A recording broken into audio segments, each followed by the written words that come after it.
black person is going, like, this the straw that broke the camel's back.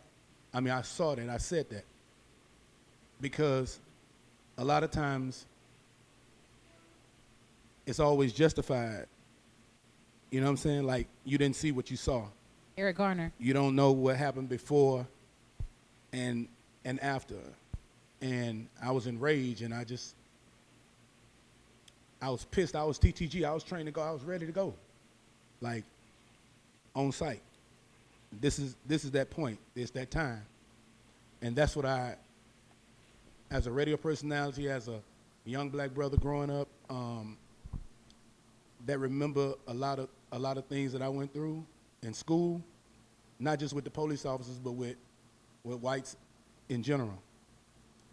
I said, yeah, this the one though, because you can't justify what we saw, and that's how I felt about that particular, incident.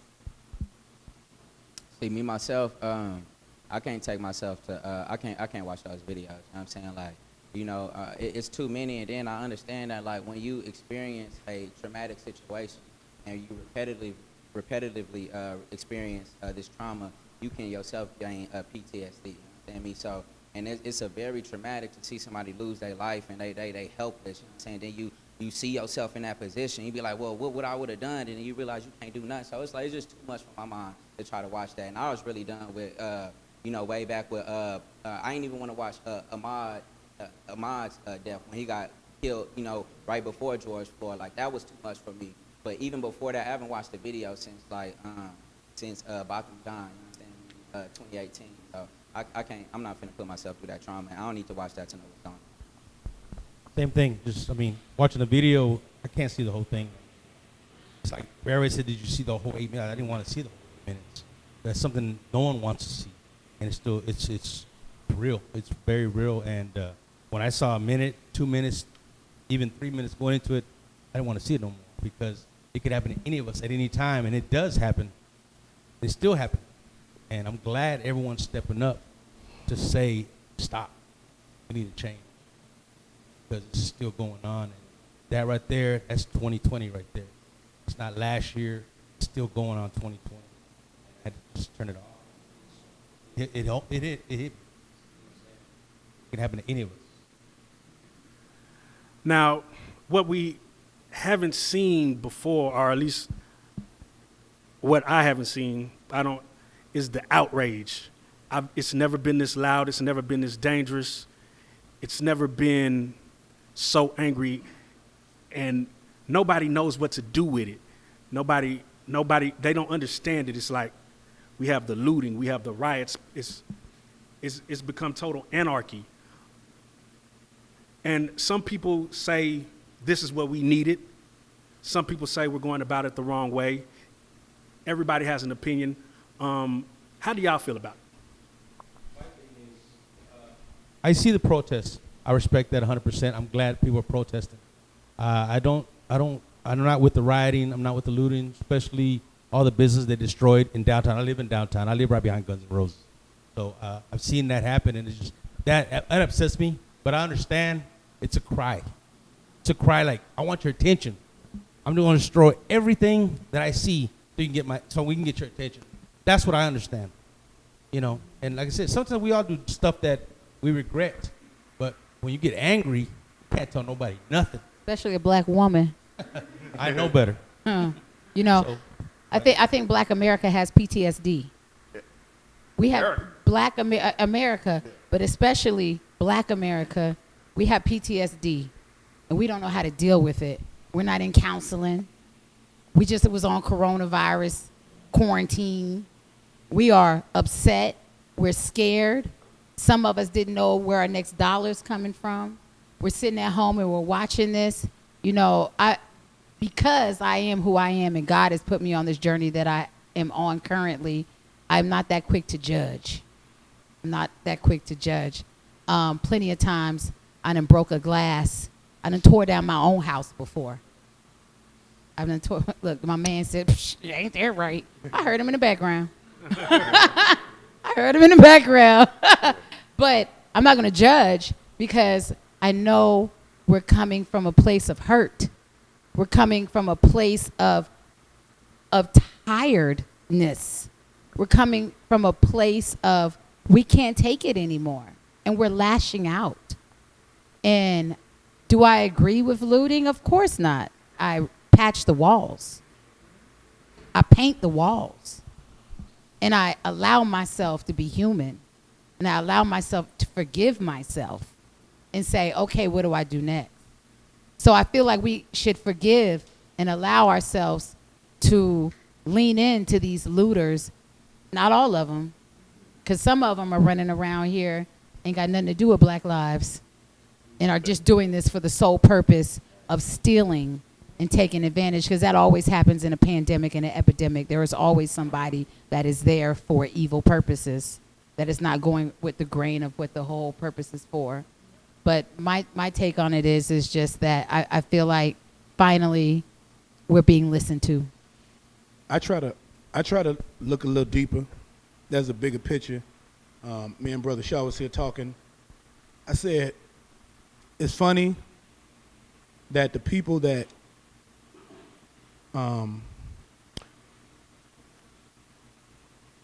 tell you that you're violent are the same people that use violence to get ahead.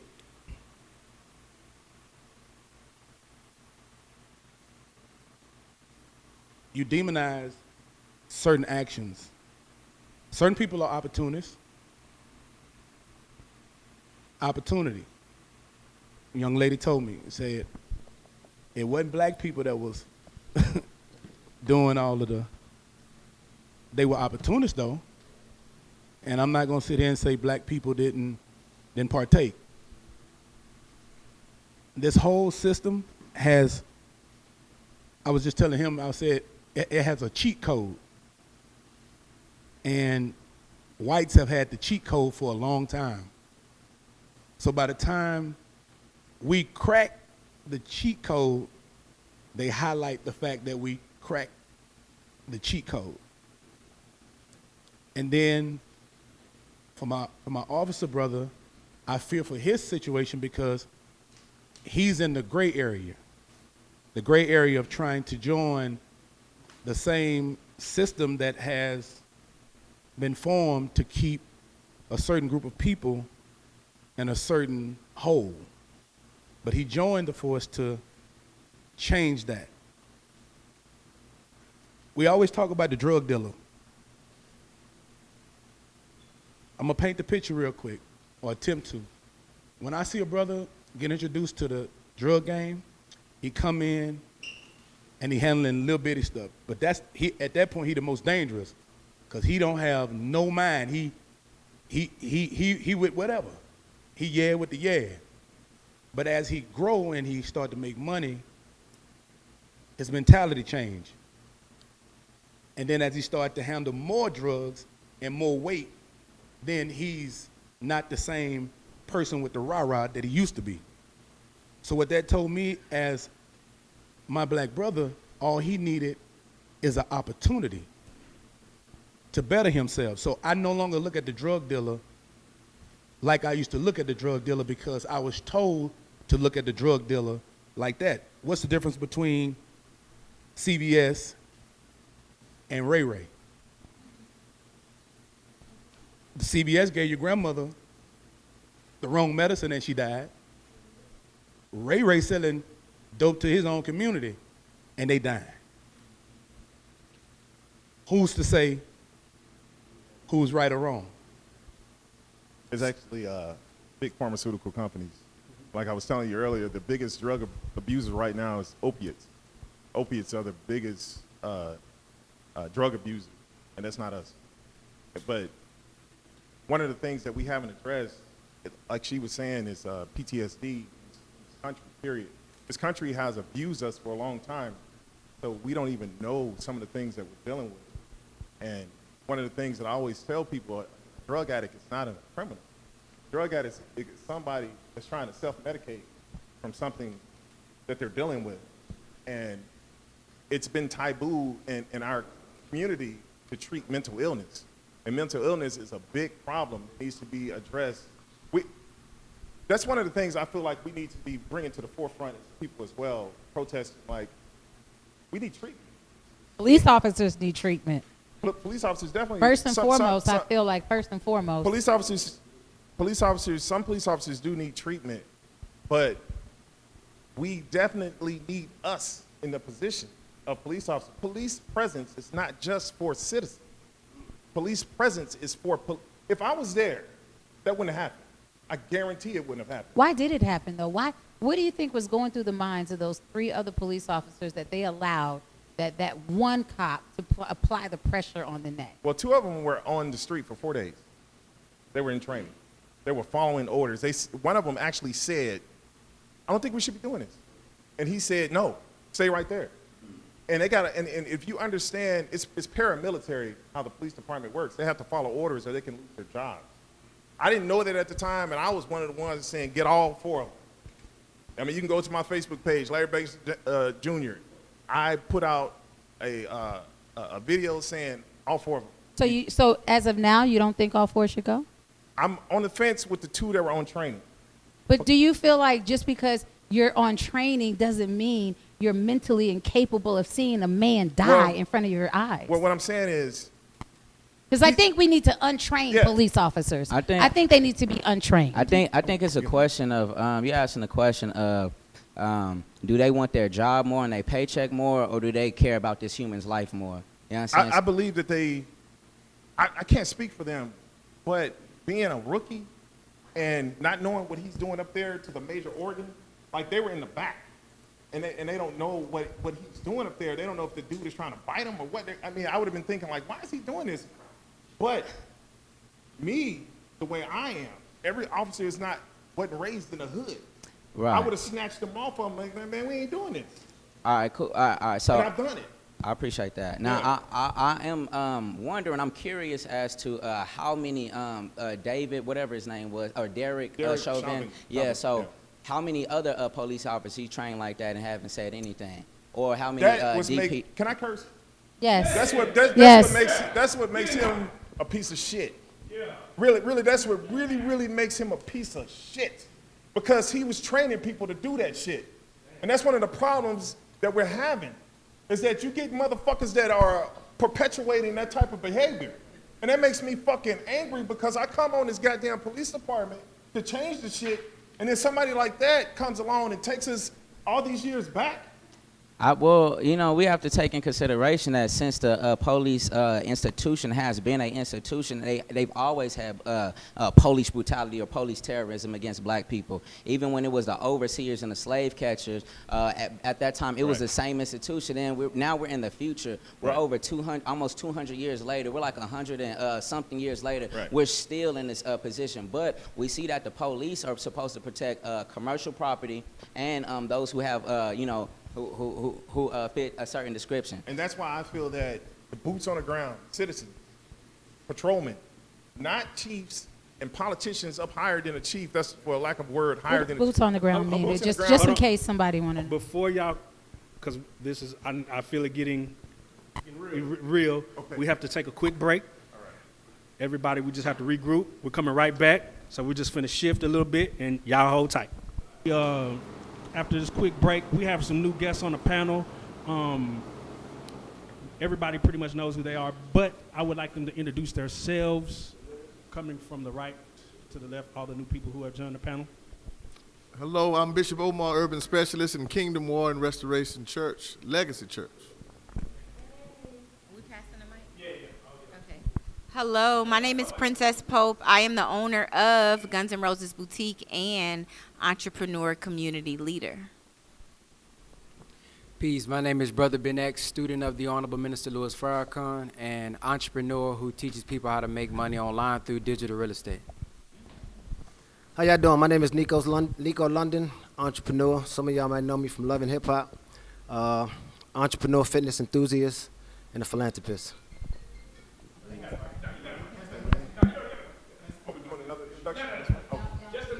Okay. Now that everybody's introduced, before we left break, we were just talking about some of the issues of we had some questions about the training that was the police officer, some of the mindset of what was going through the officers when the actual event was happening, and it was before it got to the end. Before it came to a head, we just kind of stopped. Now we're back. We have an individual who was seriously affected by the rioting and the looting. Princess, the owner of Guns N' Roses. Now, what's been affecting me and probably a lot of others who've been watching is Princess has received a lot of negativity, hate, we'll just say what it is, hate, from being a victim of this situation. And I just want her to kind of talk to the people because there's been a lot of negative perception about Princess. She's very active in her community. She gives back. She is black owned. She employs black. And I just want to give her a minute to speak and talk and just kind of give her a view of things. Well, I want to say thank you guys for having me here today. And I was just talking to Veda, and I think she said it best. And I was the lamb. You know, this is sacrificial lamb. The sacrificial lamb. And so I was kind of mad at first. And I'm not even speaking on the haters. My lawyer was telling me everybody has a job, and the haters do too. So I'm just going to go ahead and let them hate. But this is really bigger than me. This has paved the way for, and I'm not talking about the looters and the problem that we have right now in America and all over the world, but just dealing with the hate. I'm a different person than I was 2 weeks ago. You know, I would have popped off at somebody or checked somebody and what have you. But now, I know that silence is golden, not to even, you know, respond to the hate and just focus on the goodness and the doors that have been opened, not only for me, but other entrepreneurs in the community. So I'm just so blessed, and I appreciate the supporters. For every one hater, it's 1,000 people that support me. So I'm just grateful to have a circle of love and a circle of people that support me. And so I just want to say thank you to the community because the outreach and the outpour has been amazing, and it has really got me through these days.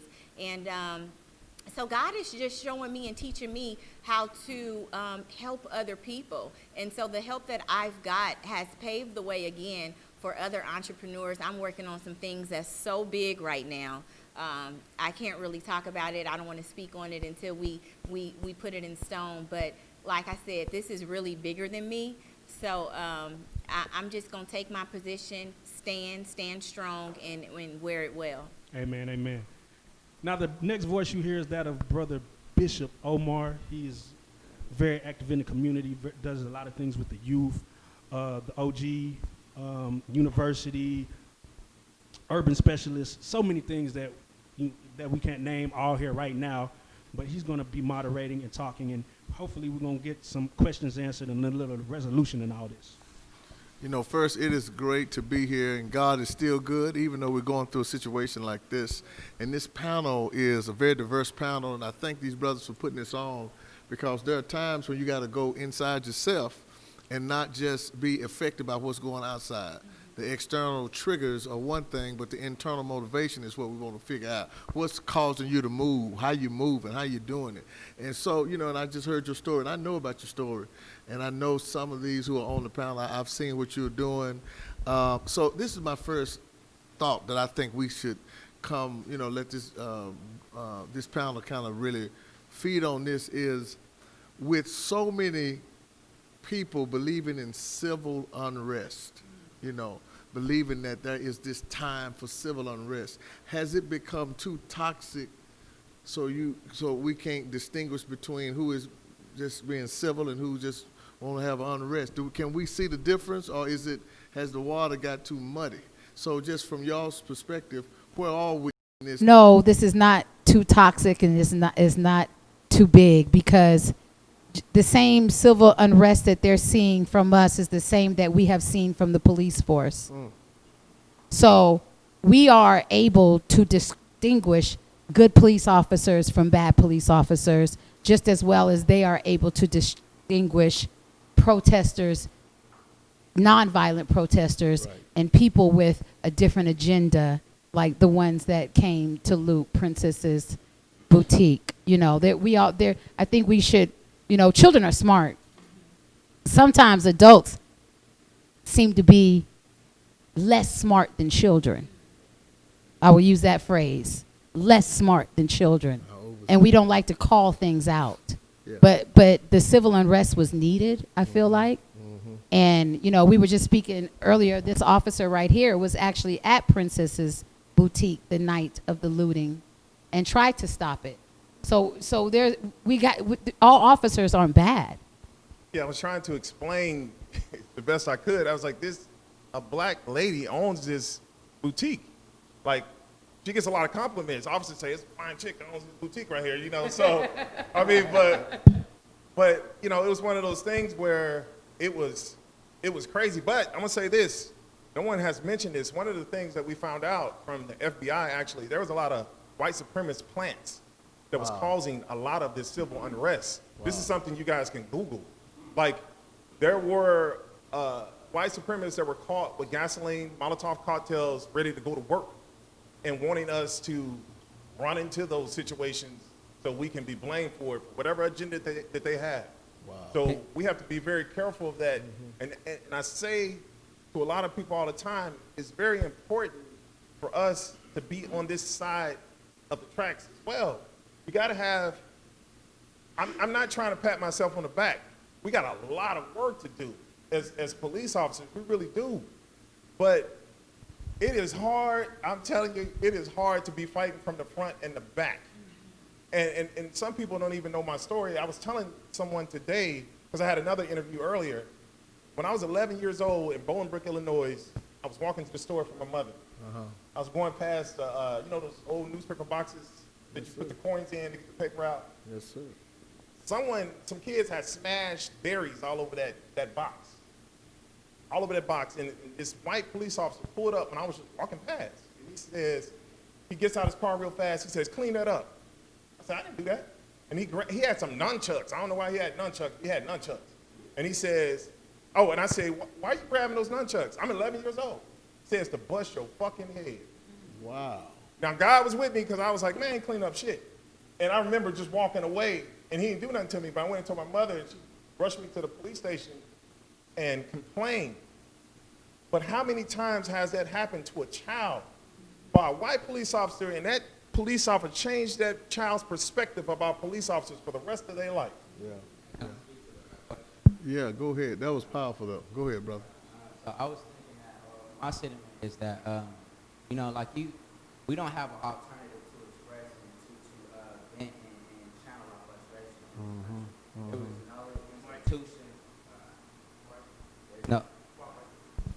Look, what I was saying is that we don't have a alternative to channel our energy, our frustration, and whatever we're doing, unless we're like an artist or musician that can, you know, take the world and what they're doing and use that as a creative outlet. But people who aren't really creative like that, they don't really have a means of venting and getting out this frustration. And this is a frustration that has been built up for over 400 years. You understand me? But also to speak to the brother's point that I was in Minneapolis and I seen firsthand that it wasn't really black people that was vandalizing and breaking stuff. For the most part, it was black people was definitely trying to hit licks and get money and come up, you understand me? But that's different from burning something down and just bringing chaos and anarchy. And what that is you have these far left wing anti-fascists, you know, that's what they call themselves, Antifa. You have them going up against the right wingers, and what they're doing is using our protests and our movement for their own agenda, you understand me? So it's just like when you see BLM or Black Lives Matter or Fuck 12, you don't see that you didn't see that in South Dallas or Oak Cliff or West Dallas before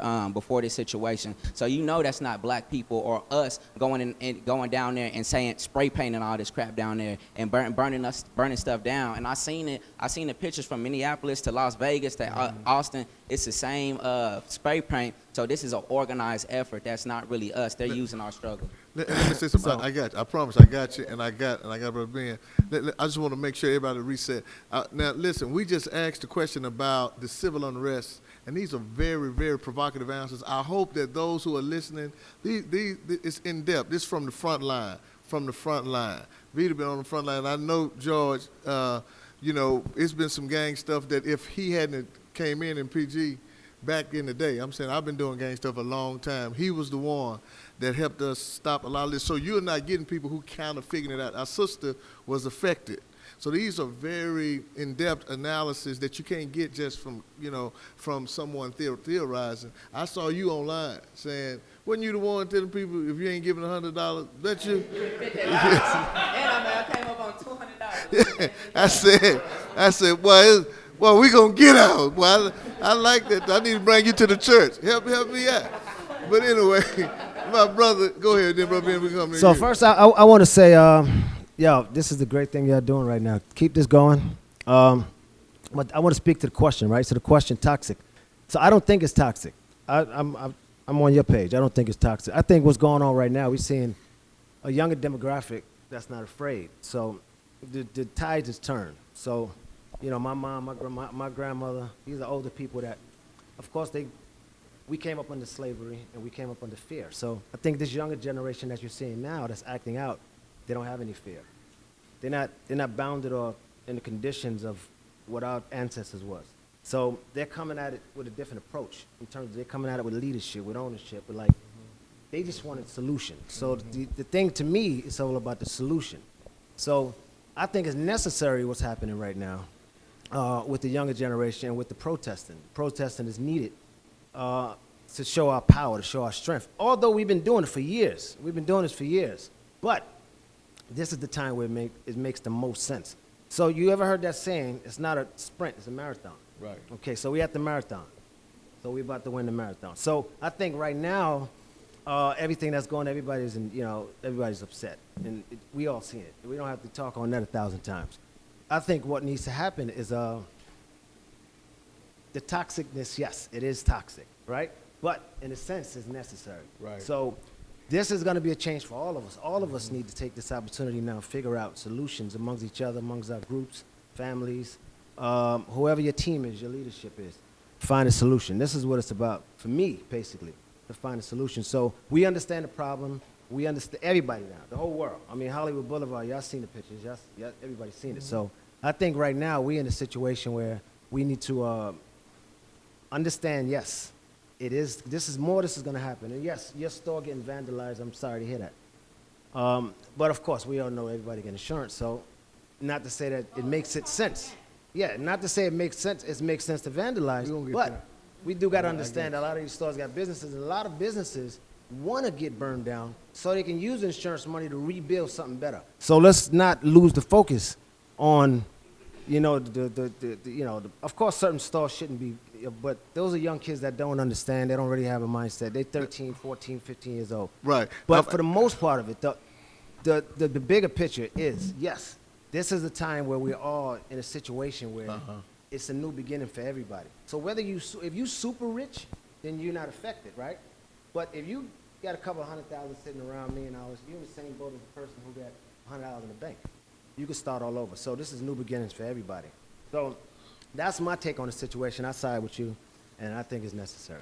Brother Ben, that's good. Brother Ben, you have such a unique perspective because you are kind of providing the dialogue, the digital dialogue in so many ways, and I see it and I respect it. So what do you see?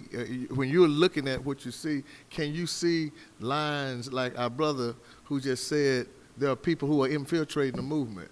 There are people who are taking this cause and running with it. There are people who are underdeveloped, but they have the right passion, all of that. Can you help us clarify? Go ahead, brother. As you asked that question, is the mic good? As you asked that question, I thought about the wheat and the tare and how in the beginning you don't know the difference until you be patient and you wait a while. Yes, sir. And so we do understand that there's a such thing called agent provocateurs, and these agent provocateurs are ones who are planted in, like when Mike Brown got killed, like when a lot of people got killed when there was protests, they will put agents in to throw the rocks at the police so that they can retaliate. The Honorable Minister Louis Farrakhan also calls that, justifiable homicide, to where they'll use something that we're doing or it appears that we're doing so that they can respond and do what we want them to do. So I think about the wheat and the tare situation, and I think anybody who's doing something, those who are really real and want to bring about a solution is going to be looking for the end game. It's not going to just be this. It's going to be what are we actually going to build, which brings me to her situation, because if we're going to burn theirs down, where are we going to go?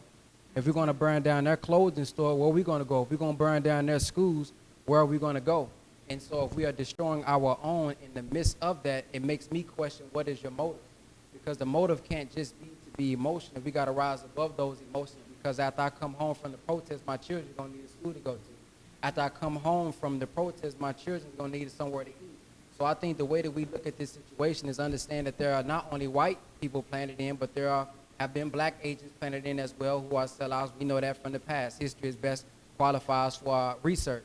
And so when you think about it, I think we just got to look at it and see how people move. A lot of times you can't tell so far because everybody is emotional. But I think after we wait a while, after things die down, because I honestly think right now it's a trend for a lot of people.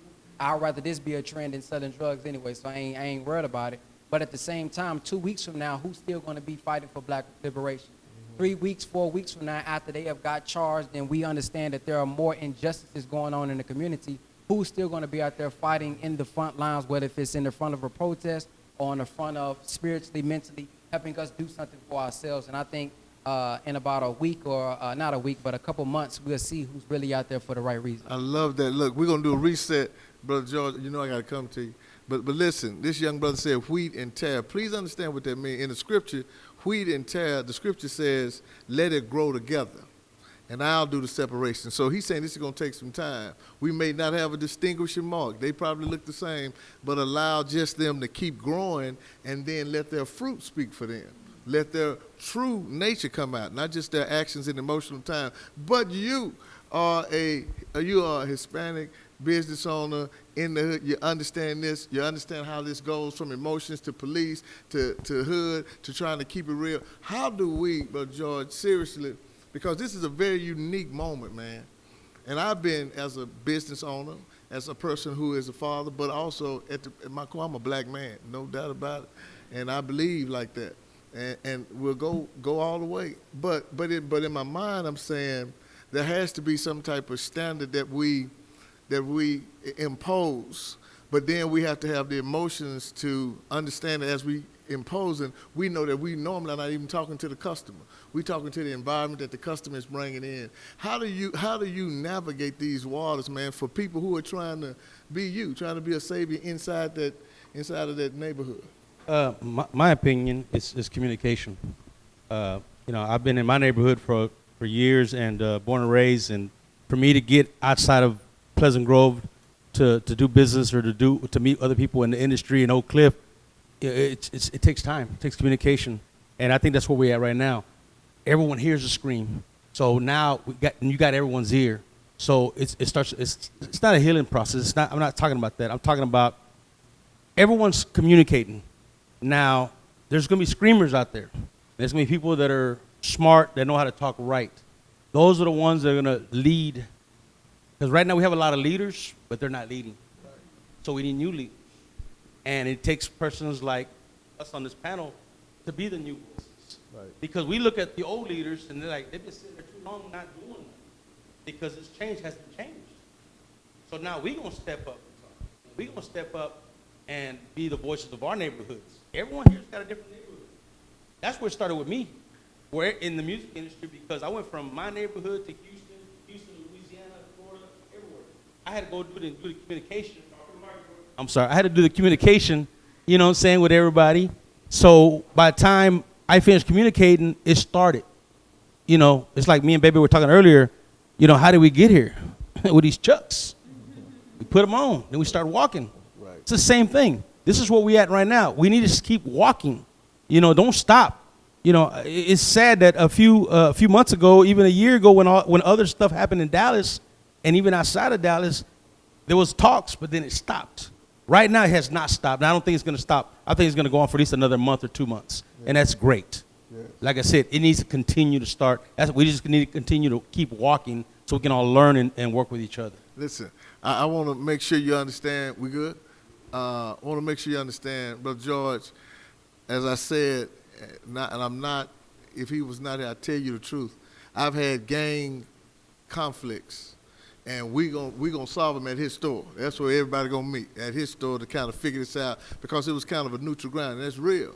And it was very difficult. It was very, I was praying, me and Anton praying that we get out of there alive, but thank the Lord we made it. But he was one of those kind of calming figures that made it better. So you have so much information and ideas on this panel.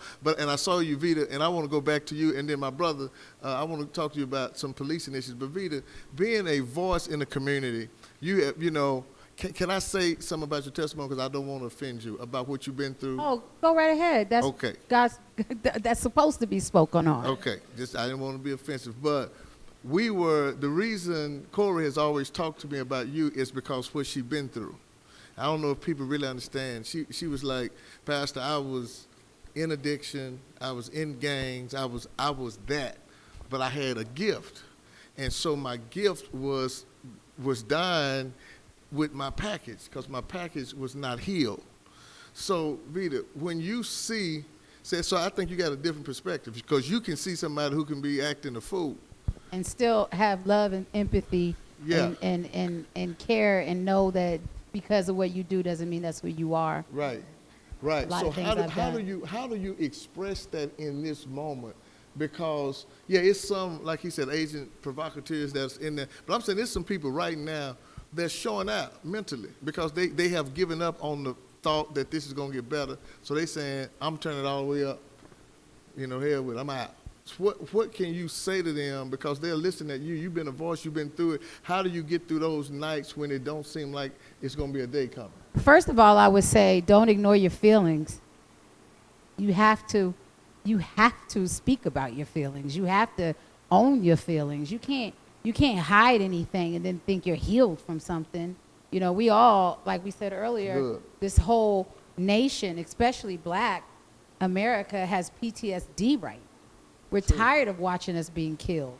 We're tired of it being on video and still nothing happens. We're tired of Amber Geiger serving 5 years or whatever, probably in some fruity tooty federal prison, whatever. We're really tired, but we have to acknowledge our feelings first. We have to actually speak to ourselves and speak to counsel, seek help, seek mental help, because we have real issues that need to be dealt with and addressed. And so we can start to grow and start to realize, okay, you can't come from, as a person who was in a place of addiction, you can't tell me nothing about a drug addict on the street, because that was clearly almost me. But I'm still a good human being, and I still love my family, and I still wanted better for myself, but I didn't know how. So we have to learn how to have empathy and compassion for people and allow them to deal with their issues, and pray, Omar Bishop, and pray that they make it through. But I just want to kind of like sideline for just one thing, because we've been here for a long time. Well, not too long, but long enough for my eyebrows to have sweat off. So if you notice, if you zoom in, I don't have eyebrows on. These are regular. These are mine. They're mine, okay? They look like princesses before we started. I want to talk about the importance of voting. We have not said that word since we sat down here, and that is so important. That is so important. True. And I want voting to be made easier for our youth, for our elders. I need every judge's track record online. I want to know who you voted to jail. I want to know who you let go. I want to know what color they were. I want to know what race they were. I feel like that needs to be easy for America to get. I want to know everything about my senator. I want to know everything about the district attorney. I want to know how many police officers that this district attorney let give a slap on the wrist. 18 grievances that cop had from Minneapolis. 18. I feel like we have to get into the voting system and change it to the way we need it. Because a lot of people, when I was on the radio, plenty of people called up and says, I don't understand it. I don't know whose track record this is. I don't know who I'm voting for. That should be a t-shirt. I don't know who I'm voting for. That's my neck. Don't take it, Miko. That's mine. Hell no. I know your manager. I'll be all on a cease and desist. No, I'm just playing. We could all eat. We can all eat. We can definitely all eat. but I don't know who I'm voting for. And that's an issue that America has right now. It needs to be in our faces at all times. Everybody needs to be held accountable. You know, we're out here screaming at our police officers because, yes, some police officers are bad, and this one particular cop or these 4 particular cops created this movement. But what about the elected politicians that need to be held accountable? The DA. I get it. I I just want to speak on it real quick, just because, you know, I just so happened to, I ran for office. I ran for city council, yeah, and I'm going to run again next year. You did what I'm saying to you. So, but I understand, like, voting is definitely important. You know what I'm saying? Especially when we understand where we allocating the funds and the budget to. In Dallas, we got a budget of $3.8 trillion, and then 60% of that goes to law enforcement. And for things like robots so they can blow up people in El Centro College, or grenades, rocket launchers, and rubber bullets that they spray on innocent protesters and things of that nature in all these different vehicles. So a lot of that could go to community programs and things of that nature, or groups like myself. You know, I was part of this community. I started the community engagement specialist program where we patrolled in Highland Hills in the Greens for over 6 months, and we tremendously reduced the crime over there. But I just wanted to say all of that to say, because I understand that, but voting is not going to change the culture of racist people at the same time. If we're not voting, we can't vote racism away. We can't vote necessarily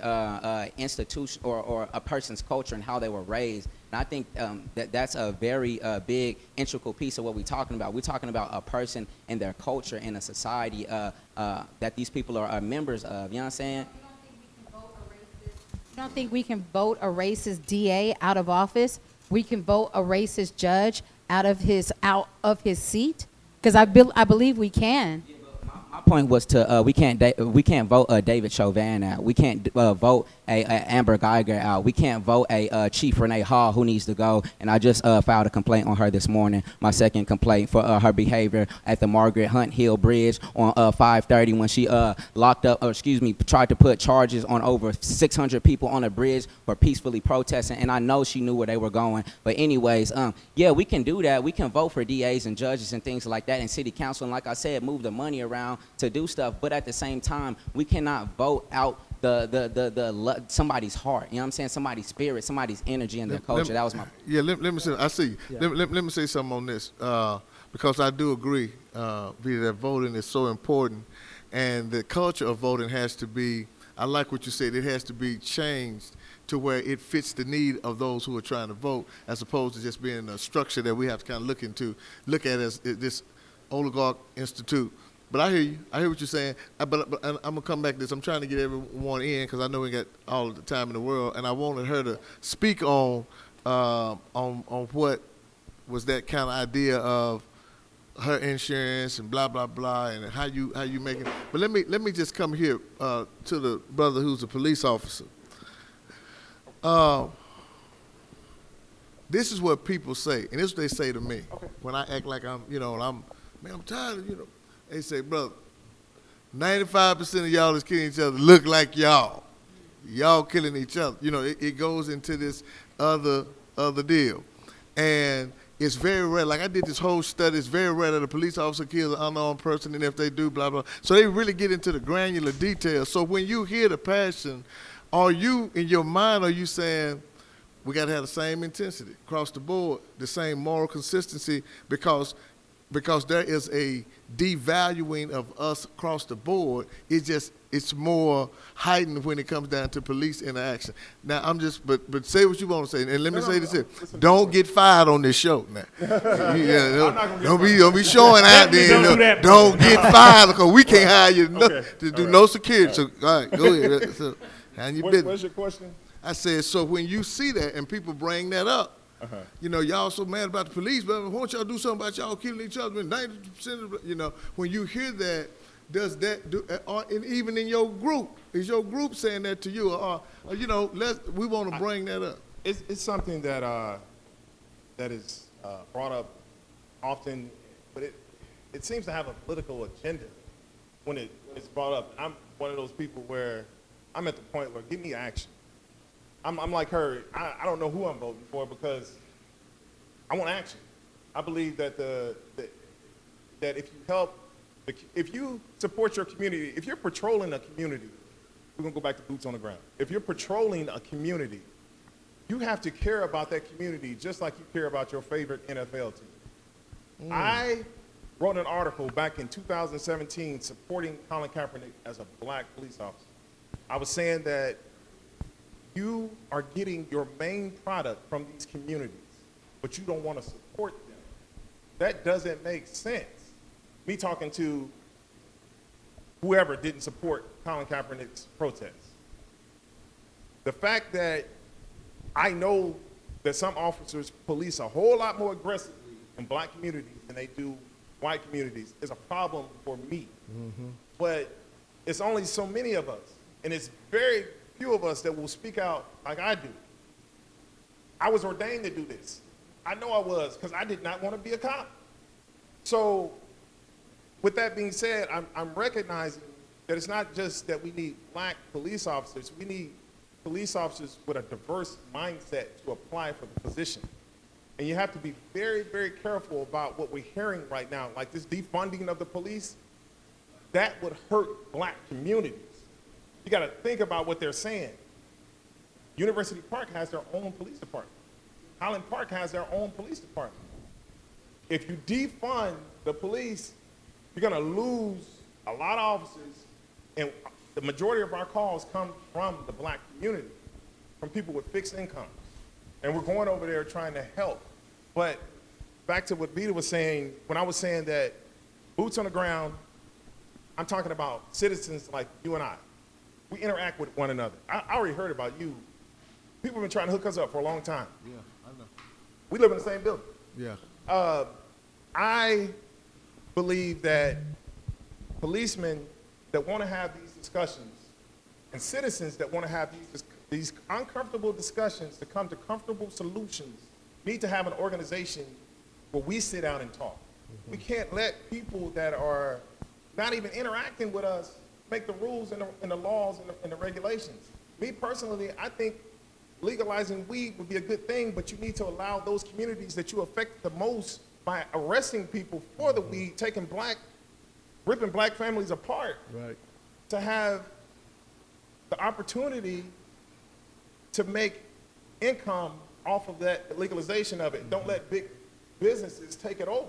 Don't let them monopolize that. You would kill multiple birds with one stone. I don't think her place would have got vandalized if people was eating. If they were able to buy the things that they want, people that were looting, it was an opportunity to get stuff they couldn't afford. You wasn't looting. I wasn't looting. I was not. I mean, even though I'm a cop, you know what I'm saying, still. Right, I got it. I'm not. But the point that I'm trying to make is it's all psychological. I got and it. we got to start. I'm preaching to the choir. You're a bishop. You know what I'm saying. No, I It's all understand. psychological. I really do. I And- understand. And some kind of way, we have to start encouraging. I was one of those people. I could not stand cops until I grew up. And I said, wait a minute. In order to change this culture, we have to change the players. I'm a good candidate for this position. Because now I don't want to promote. I don't want to, but I am. Because it's needed. Right. I'm going to tell you, again, we good? We good? All right. I just want to reset again so people really understand. You have an unbelievable cast here of individuals who are frontline in their own ways. That was a police officer talking about legalizing weed. And I ain't gonna say nothing else about that, because I ain't gonna lose my church on RealLyfe street stuff. I got to preach Sunday, so I'm just gonna leave it alone. Yeah, I understand. I ain't saying nothing about it. I'm just gonna move on, cause yeah, my church ain't that progressive yet. But no, I'm saying you have so many different mindsets.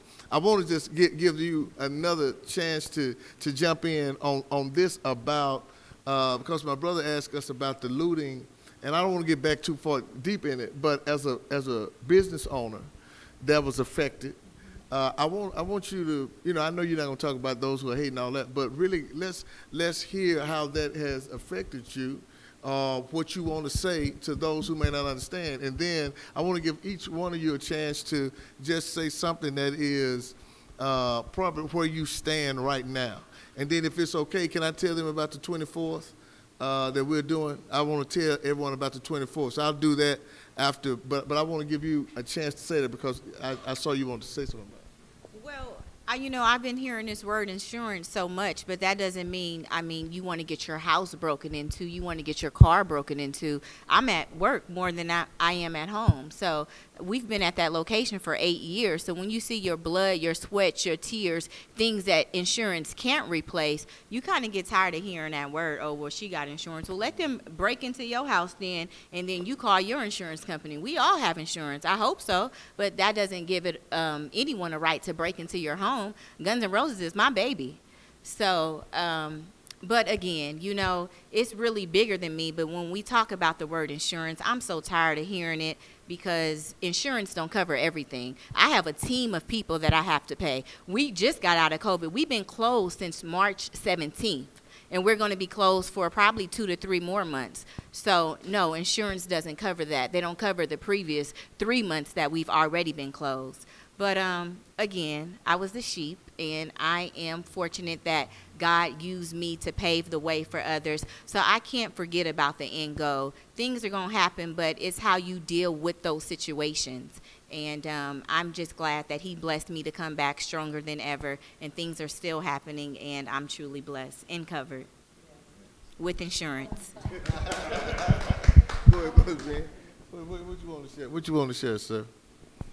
How were you able to recover? Was people donating? Oh yeah, the city poured out so strong. Oh my gosh, they poured out so strong. And even my high school teachers, 30 years of relationships. And so people have got riled up by this GoFundMe page, but our people made 4 fake GoFundMe pages. My sister came to me like, Princess, we need to show them who the real Guns N' Roses boutique is. So before we even got a GoFundMe page, that was more so to block everybody else that wanted to be Guns N' Roses. But when we put the page up, oh my gosh, we got donations from the UK, from South Africa. So people see it, they feel it, and they know what the end goal is. And it just makes my heart smile. When I'm sad, when I'm just laying in the bed like, damn, this really happened, I can go read the messages, and it just uplifts me to see that so many people are watching, so many people are rooting for us, because it's not just me. I have a whole team. I have a whole community that I support. So it's bigger than me. Before I get to why I asked that question, I wanted to touch on, I do hear people also say we have to speak up also when black people kill black people. To me, anybody can correct me if I'm wrong. When black people kill each other, not only did the black man die, but then the black man usually go to jail.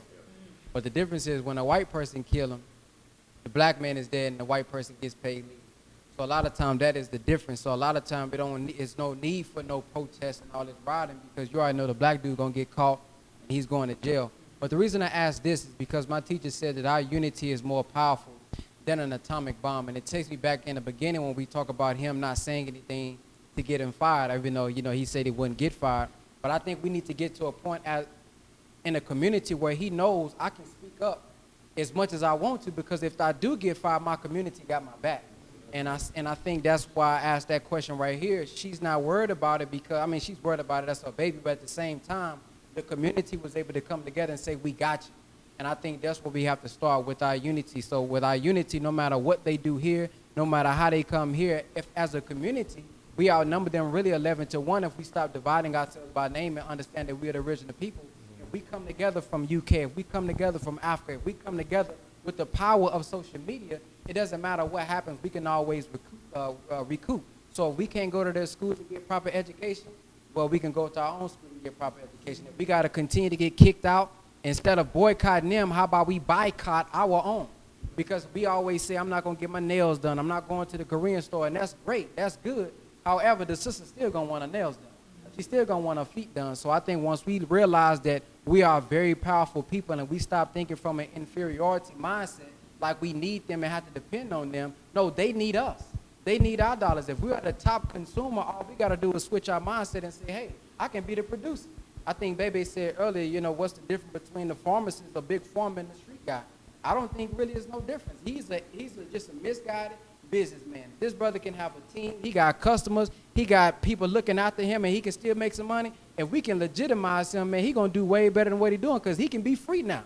He ain't got to look, behind his back. So I think once we realize how powerful we really are and how important our dollar really is, like if you think about it, our dollar only circulates 6 to 8 hours, at most 36 hours.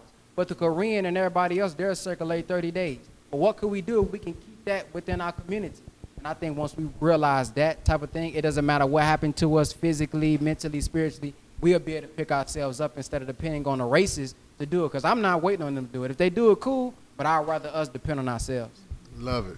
Great. Man, great, that was brother. touched. That was, you hit it on the nail, my friend. You hit it on the nail. So I want to pick up from that. That was perfect, man. I want to pick up from that, and I want to touch back on the voting system. Yeah. So I do understand what the voting system is. We've been doing it for years. But I think it's something bigger than the voting system. For black people, I think that we vote as a body is way better than voting as an individual, right? Because if we vote as a body, then we control a certain percentage of the vote. So we can actually buy who we want to buy that's giving us the highest value to what we want as a black vote all over the world. This is the solution. If we focus on economic power, everybody, all of us in this room, in whatever sector, wherever you live, and we focus on voting as a one unit, black as one unit. And this is, I'm gonna take it even further than that, but as black people, we just focus on voting as one unit, as a body of people, and not as individuals. Because I'm gonna tell you right now, a lot of these kids that's coming up right now, they're not into the mindset as my mom, my grandmother, my ancestors, my aunts and uncles. They're in a different mindset. So their mindset is about ownership, leadership, but they don't know how to take leadership, right? So we're kings, right? All us men, we should be looked at as kings, right? That's what I am. I'm a king. So if we want to control that position, we should control it from a body of a vote. One vote for one, whoever we want to elect for whatever territory. We act as one vote, and this is how we control. We take so much power back. We control so much money. We basically force them. It's a puppeteering move, but it's the same thing they do on us, but we reverse engineer it, right? So the way we reverse engineer it is we have to vote, everyone. Because we've been voting for years, going to the polls. And I do understand what the sister's saying, we should all vote, but everybody's been preaching that for years. And I'm not knocking nobody or insulting anybody up here. I'm just saying, I think the solution should be one body of people. As blacks, we all get together. However that happens, it can happen. And we vote as one body, right? And then we control the vote. Now, we can also do this and team up with Hispanics, team up with Mexicans, because we are minorities, right? So we all team up, Mexicans, Spanish, black people, and we vote as one body, we control the game. Love it. That's good. Simple. It's good. Thank you, sir. That's how I think, It's good. we would, that's how I think we would execute, that's how I think we would Love it. earn respect, but that's how I think we would keep the respect, remain as kings, everybody run their sector, we all buy within, and that's how we control the game. Thank you. And like you said, our money needs to circulate in the black community more than 30 days, and it hasn't been for years. So I think the tonality need to be for a lot of these, a lot of these young people that's coming up and wanting to know how this thing works. I think we should start working them from a system of making them understand economic power. Love it. Because that's Good. what racism really is. If you really look at racism, it's all about, they're banging on the poor people. And who's poor? Most people's poor is black, Hispanics, Mexicans. So if we vote and reverse engineer it as one body of people, we control who we want to put in office. We go into the highest bidder. Does that make sense? Good. Yeah, make a lot of There you sense. Thank you. Go ahead, sir. Good. Thank you. I don't even know the question. No, just giving you a time to say, give us your thoughts before we. Okay. Well, since I'm the police officer on the panel, I'm going to say this. There are a lot of officers out there that want to be heard. Okay. They want their story to be heard on even why they became officers. There's a lot of even Hispanic and white officers that have some very interesting stories on why they became officers. And if you take the time out to talk to them, you would be like, wow, that's interesting. I know some officers, like one officer in particular, she became an officer. She was molested, raped, and abused for a long time, and she doesn't want that to happen to other little girls.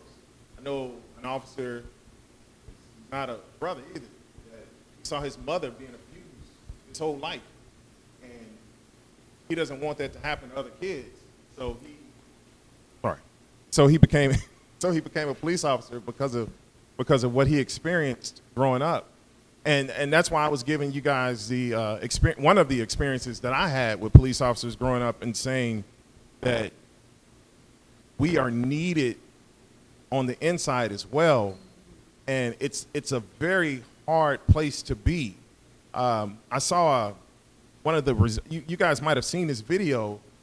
I don't think he was a police officer. I think he was a reserve officer. They were chanting, "I'm black and I'm proud." And he was standing there and he was hurting and I was feeling his pain and he mouthed it, "I'm black and I'm proud." And I was like, oh my God, I know how he feels. Because we want you guys to know we are here for you, but at the same time, we gotta do our jobs. We're trying to do it right. And even like, I am not trying to toot my own horn or anything like that, but the West End Center in downtown, West End Transfer Center, that was an area that nobody wanted to go. Like, white officers dreaded going over there because that's where all the kids met to sell their K2 and cigarettes and stuff like that. And I said, I'll take it. And I went over there and started introducing myself. They call me Unc now. Those kids call me Unc. And you can go over there right now. Y'all can say, hey, do y'all know Officer Banks? And they're going to tell you, oh, yeah, that's Unc. And I tell them that, look, man, I'm here for you. I care about you, stuff like that, but you can't be over here doing dirt. And I said, like, you'll be better off getting a job. Let me try to help you get a job. And once I started talking to them and getting to know them, I found out a lot of them came from foster care. So they don't just need me, they need y'all too. And these are the things, going back to what I was saying, boots on the ground. These are the discussions that the patrol needs to be having with the citizens. Hey, I need help in this area. Because some of these white officers, they come and patrol certain areas and treat it any old kind of way because they live out in Boone, Texas somewhere. And they don't care about the community the way they should. And I'm trying to figure out how to change that dynamic, because if you don't care about where you're patrolling, you don't need to be over there. You know how you fix that? There's cops in everywhere. You got the Southeast Division, North Division, West Division. If you have a cop who's in Pleasant Grove, and he's from Pleasant Grove before he started being a cop, and he's actually from Pleasant Grove, he needs to be the voice.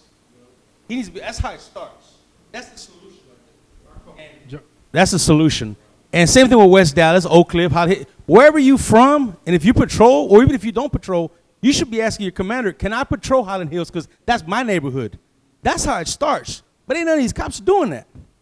This happened in the 90s. There was an Officer T that I knew in Pleasant Grove. He was from Pleasant Grove. Anytime we had a problem with being harassed by cops getting pulled over in the middle of the night, we told Mr. T. And he was a cop from Pleasant Grove, and he was 40 years in. So every time we had a problem, he was like, who was it? I said, here's his badge number, and this is what we got pulled over. I'll take care of it, George. We snitched these other cops out because he was from Pleasant. He's like, I ain't going to mess with my neighborhood like this. So he would go back and tell the DA, says, look, man, this cop right here, he's harassing my people. And this cop wasn't from our neighborhood. He was from another North Dallas neighborhood. But he would mess with everybody from Pleasant Grove because that's where he was patrolling. So, of course, we always ran to Mr. T. Mr. T, hey, man, we got a problem with this cop, man. He's messing with us. Same thing with the gang unit. Norm, I don't know if y'all know Norm, before he passed away, he got killed. Yes, that's who I knew. You know what I'm saying? Every time we had problems, this would happen. A lot of gangsters were going on, they'd come talk to me. I said, look, man, what's the problem? We need to make sure he needs to calm down because we looking at him. I go talk to the dude like, hey, bro, you got to calm down, man. I'll just talk to the main dude over there. They looking at you and everything you did this week. I didn't do nothing this week. I said, bro, they know what you did this weekend. It's a conversation. They need to start with someone in the community with a cop who cares. So it's an easy solution. We have to find cops that care for their neighborhood. You know what I'm saying? Like Norm, he wasn't from Pleasant Grove, but he wanted to fix the problem. He wasn't trying to take everybody to jail. I know he wasn't because I had that conversation with him. He was always trying to pick up Tum Tum all the time for all the stuff that the gang was doing. He like, hey, man, you need to go talk to Tum Tum. I said, man, Tum Tum went around. We were out of town. The word Tum Tum keeps coming around, George. Make sure you handle that. Cool. I talked to Tum. You know what I'm saying? That was an officer that cared. Same thing with Officer T from Pleasant Grove. We just need more officers like that who, if they grew up from wherever neighborhood and they're not stationed in that neighborhood, they need to step up. Hey, Commander, can you please put me in my neighborhood? because I'm going to be the eyes and the ears of my neighborhood. That way I can tell all these other cops what's going on in my neighborhood. And then everyone's going to respect that cop because everybody knew, like, man, we grew up with that dude. He's a high school, all-star, whatever. Now he's a cop. Man, he a cool cop. So now things start selling. There's a conversation going on. That's how it starts. Because that's what I saw in the 90s. Yeah. You know what I'm saying? And in the early 2000s with Norm in the gang unit. So I just think that's a solution that every cop needs to understand if they care. Right. Like you said, we got one that says he cares. But how many other cops do we say they care? If they care, go back to patrolling your neighborhood, and you be the eyes and ears of your neighborhood. Love it. You straighten out those bad apples. You straighten them out for us. 'Cause we can't do it. We need your help to do it. It's good. It's good. Sis. We need more unks. Thanks, Uncle. I'll leave on this. After Dr. Martin Luther King was assassinated, Coretta Scott King was asked quite often, do you see his vision? Do you see his dream coming true? And she always answered, and I don't know verbatim, but her sentiment was, yeah, on the backs of every generation. We cannot drop the ball. Every generation has to be held accountable for our civil rights and what we want to happen in our world. It can't just be the 80s babies and the 70s and the civil rights movement and Malcolm and Martin. It has to be the millennials. Matter of fact, if I was born 2 years later, I'd be a millennial. I just want to say that. Everybody believes that, right? Okay. I see the millennials right now taking over. And I love it. Because, just to reiterate, every generation has to be held accountable. You are not allowed to sleep. You are not allowed to sleep. So I'm with this new generation. I'm with these young cats. I'm with these young college educated, non-college educated, mad, angry, PTSD. We're not taking it anymore. I'm with all of that. I stand with them. I stand with the millennials, and I stand with this new generation. It's good. And that's Thank what you. I'm leaving on. Love it. My brother. I think with the state of everything that's going on in the world, it's pretty much showing us that we're headed to a new normal. You know what I'm saying? And I embrace that. Like you asked earlier, is this toxic? Is it positive? I think, I'm neutral in the sense that I think everything that we're seeing is just symptoms of a illness that has never been addressed.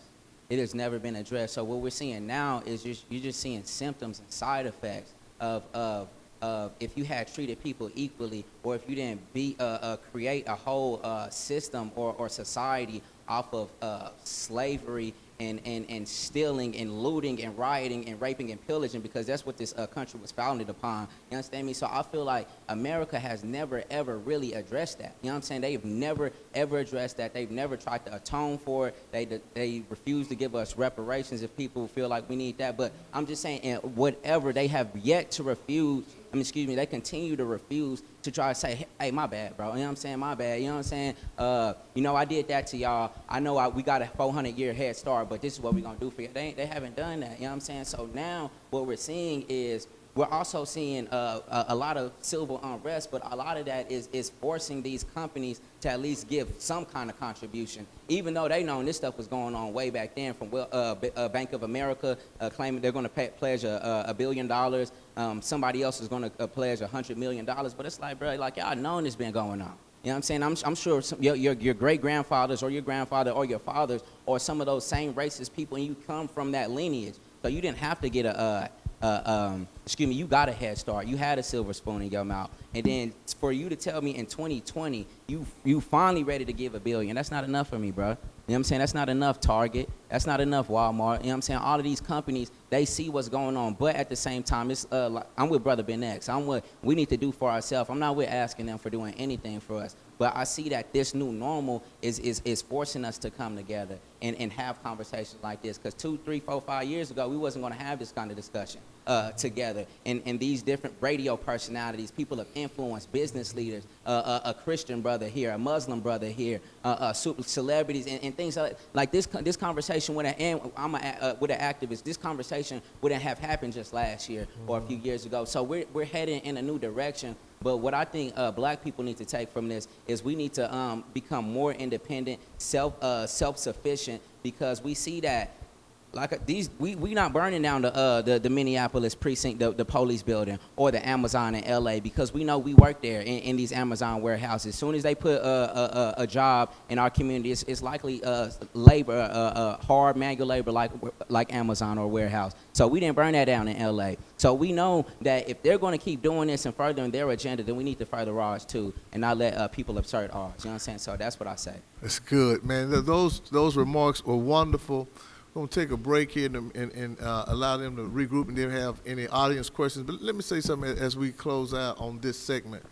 You know, this was powerful, what y'all was saying. I changed my name in 1992. My name is Omar Malidu Ajawa, one chosen at birth to assist in the salvation of God's people, connected with the Creator, the jewel and the essence of life. My son is Omar Malidu Ajawa II. Whatever I don't finish, he will. My daughter is Tabia Yvonne Shalajawa, talented and gifted one. I dance for my father. My other daughter is Omni Abriana Jawa. That means the completion, but we had one more, and her name is Anaya Rose. I did a naming ceremony. I stopped working for the state in 1994 and started my own company, and had my own company for the last 27 years.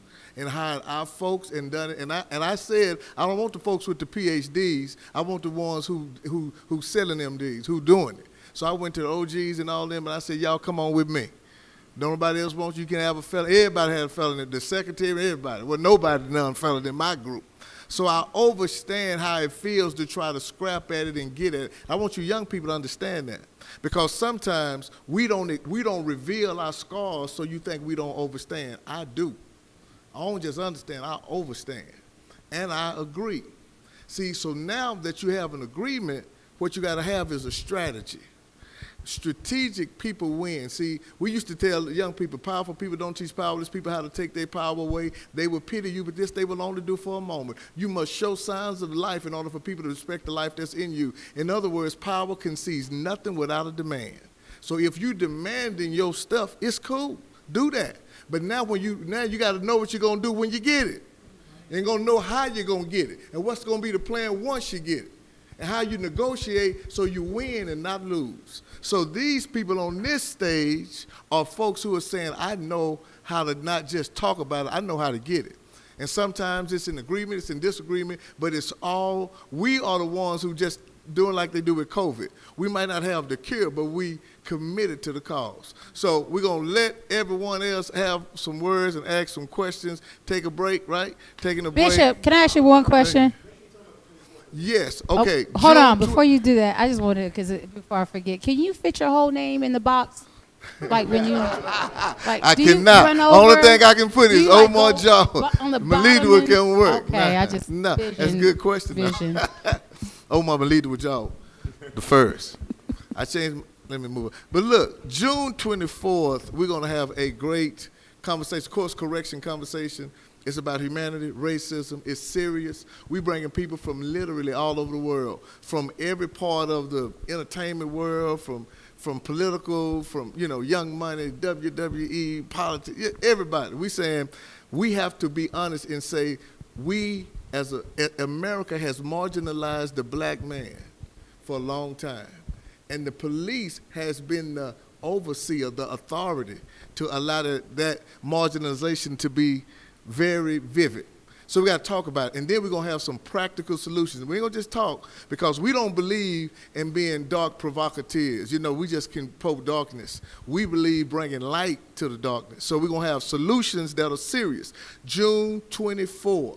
June 24 is absolutely free, 6 o'clock at the Gillies. If you cannot come, and we'll have masks and all that, but if you cannot come, tune in to healamericatour.com. healamericatour.com. You'll understand how important this is. And some of these that's on there, we're going to make sure they're there. But it's Heal America Tour, June 24th, 6 o'clock. We're going to take a break, and then we're going to let everybody ask questions. Good. Yes. Test. And we are back, Real Life Street Stars, man. We're here with the panel for the Q&A. We're going to get right into it. We got some questions and comments from our viewers, and we're just going to jump right in. Bishop? I want to make sure that we get our new panelists to introduce themselves so everyone will know who's on the panel. Our brother, the author. Were you already on? Oh, you want to start with me? Yes. Oh, excellent. How you doing? My name is Keith Trotter. I'm the best-selling author of 100 Small Steps. I'm also a contributor to Huffington Post and the Good Men Project. I grew up with Larry. We've known each other ever since we were in 6th grade, and I'm here to help support. Thank you, sir. Good. Huffington Post. Thank you, sir. Yes. My name is Chris P. I'm with Cosign Magazine. I'm editor-in-chief. Alisite. I don't know. I don't have as much interesting stuff to talk about, but yeah, I'm with Cosign Magazine. Thank you. All right. So as they said, we're going to get right to the questions. And what we want to do, just so we can make sure we get as many as we can before we, just keep your answers to about 1 or 2 minutes. If you're going to interrupt respectfully. But let's do it. Let's go. Okay, so one of the questions we had is, one of the people asked is, the relationship between the police and the people is so, for better words, they say fucked up, but so fucked up now. How can we possibly heal that relationship between the police and the people? We can. It's too late. Too late. Hey, I'm with the brother. I think we need to police ourselves as a community. Stop.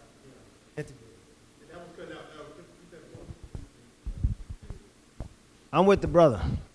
It can't. But I really think that as black leaders and black people, we should police ourselves in our own communities. I personally think that one of the ways that I think it can be done. And I think that how it can be done is, like I was saying, if the police officers that are patrolling certain communities help those communities with economic development, that meaning that there's an organization that's created that, or it may be already be an organization like what Bishop has, that could help there be communication between boots on the ground, which means the patrolmen and the citizens. And we discuss what's stressing us, what should be removed, what should be kept, what's needed in the community, and those policemen to be a voice for that community with the community. And that's just my perspective, because, Got it. I've kind of seen it being done before. Got it. Got it. I look at it as a 3-step process when we look at it. First and foremost, I am not so hopeless as to believe that we cannot repair a relationship. The changes need to happen, most assuredly, with those relationships. And the first thing that we would need to do is we need to have policing at the community level in the community. No, so I'm from the Minneapolis-St. Paul area, so I'm very familiar with the situation on the ground with what happened. Derek Chauvin lived miles away from me. I live out in the northeast quadrant of St. Paul, which is not really near the inner city. He lives out someplace else. So he's going down into South Minneapolis to bust heads every day and then going home to his comfortable community. He has no connection to that community. That's the first problem right then and there. You don't come in, bust heads, and leave, and no one is holding you accountable. Right. That's first and foremost. Secondly, when we start talking about being governed, you cannot govern me without my consent. That's constitutional. That's what the country was founded on. And we can go all down the path of what rights we have and what rights we don't, but we need to know what those rights are. You cannot govern me unless I consent to be governed. And more of us need to say that. So some of these non-starter issues, because it's the police union that we need to deal with. Right. These non-starter issues don't come from the police departments themselves. We have police chiefs that want to make systemic change, but they can't make systemic change because of the police union. So we need to deal with how do we break that cycle? How do we get those contracts taken care of so that we can actually have a voice at the table when they go to policing issues? Did you have three? You had another? No, you go right ahead. Okay, go ahead, Brother Ben. I would say for it to be done, if it can be done, communication. I think communication has to be had. And what I would say is that we need to have people that is from the community or familiar. Check, can you hear me? Familiar with our community or understands our culture who's policing us, because even once we begin to police ourselves, the people who are not policing still is going to have somebody in authority over them, whether if it's black or whatever. But I would prefer it to be black because they understand us. So when I come, or OG come, or Unc come, as he was saying, when somebody is loud from our community, you understand how we get when we get angry. But somebody who's not from our community, when you see somebody getting out of line, they're scared.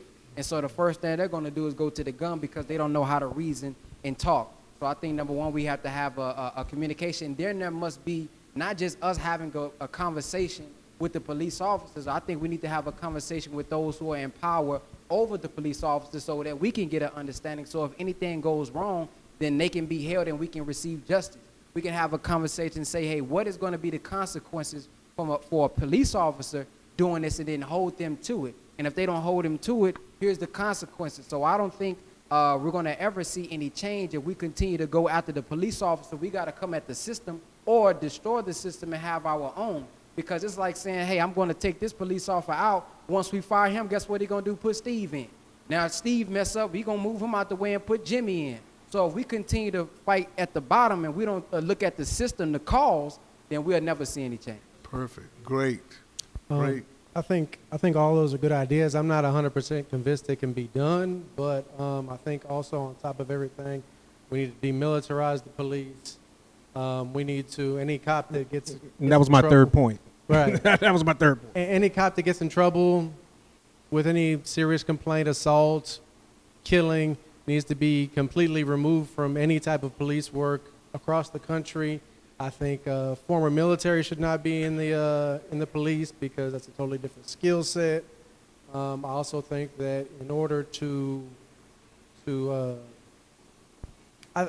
lot of times, a lot of communities, their police make money by ticketing poor people. It's like a tax for being poor. So I think we need to figure out a different way to fund the police because off the backs of a working class person, I mean, black, brown, even poor white people, I mean, you're just putting them in the system, stick them with a warrant, they end up in jail, you have more interaction with the police than you need, and then the more interaction, the more chances are there's going to be some shit happening. And, I mean, I think it's a comprehensive thing that we have to do. Yeah, it's very good points. I can just go on the line with all of them. That's good, but I know you got some more questions. Go ahead.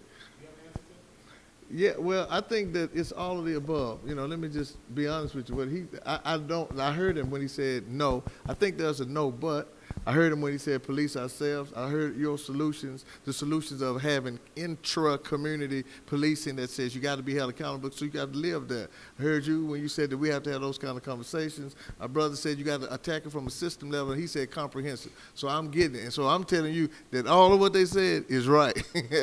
And that's how you change policing idea. And that's good stuff. Go ahead. Another question that was asked is, do you honestly think you can vote your way to freedom? Do you honestly think we can vote our way to freedom? So, like I said before, I don't believe we can. I believe the voting system, again, I'm going to reiterate it, has to be built from the structure of our people. We need to build our own voting system, and we need to have one vote. There's not millions of votes. So however many black people's in the universe, country, we just need to have one vote. And we sell that one vote to the highest bidder. We got to play the same politic game that they've been playing for centuries and centuries, right? That's the only way we're going to win through economic power. So like I said before, that to my opinion, is the only solution for us to become kings again, real kings again, take our throne back, and really buy within our community, and all of us just support each other, because we actually spend billions of dollars, right? So our dollars account. So all we got to do is stand as one. To me, it's simple, but I know simplicity ain't simple. Now, but you were shaking your head when he was saying that. I saw you, brother. So what you got to get to Mike. Yeah. I saw you, brother. You was like, so to wrap that up. Oh no, he got to respond. Come on, brother. What would you say? What would you say? Yeah, bro. You got to say something about that. I saw you, brother. I just don't agree with that because there's a lot of moving parts to what he's saying.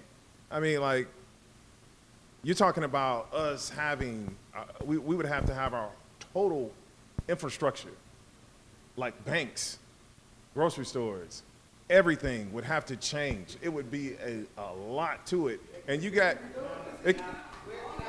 okay, it could be done. It could be done. But you have so many, we have black people that support Trump. You understand what I'm saying? We're so divided within a divided country. So I just don't see how that could be. So you say what he's saying is it's great theoretical, but it ain't practical. That's what you're saying. That's you saying that's a practical imbalance. I got to get Brother Ben on this. I see you. Go ahead, Brother Ben. Go ahead. The minister gave us, when it comes to jobs, and this is the microcosm of the macrocosm of the question. So the minister talked about when you're on a job, right? A lot of us want to separate from the job because I believe the best and only answer is separation. And so you don't just quit the job, because if you quit the job and because you're on black power, you're going to be black power broke, ain't going to be able to pay no bills. But what he said is when you got this extra money that you have, put some of that money on the side and start to build that up. Then once that side job is able to sustain you, then you can quit. So let's not be, all the way ignorant and think that, oh, you don't need the job at all. Yeah, we need it for the time period, but that's not going to be the end game. The end game is to completely separate so that we don't have to depend on them.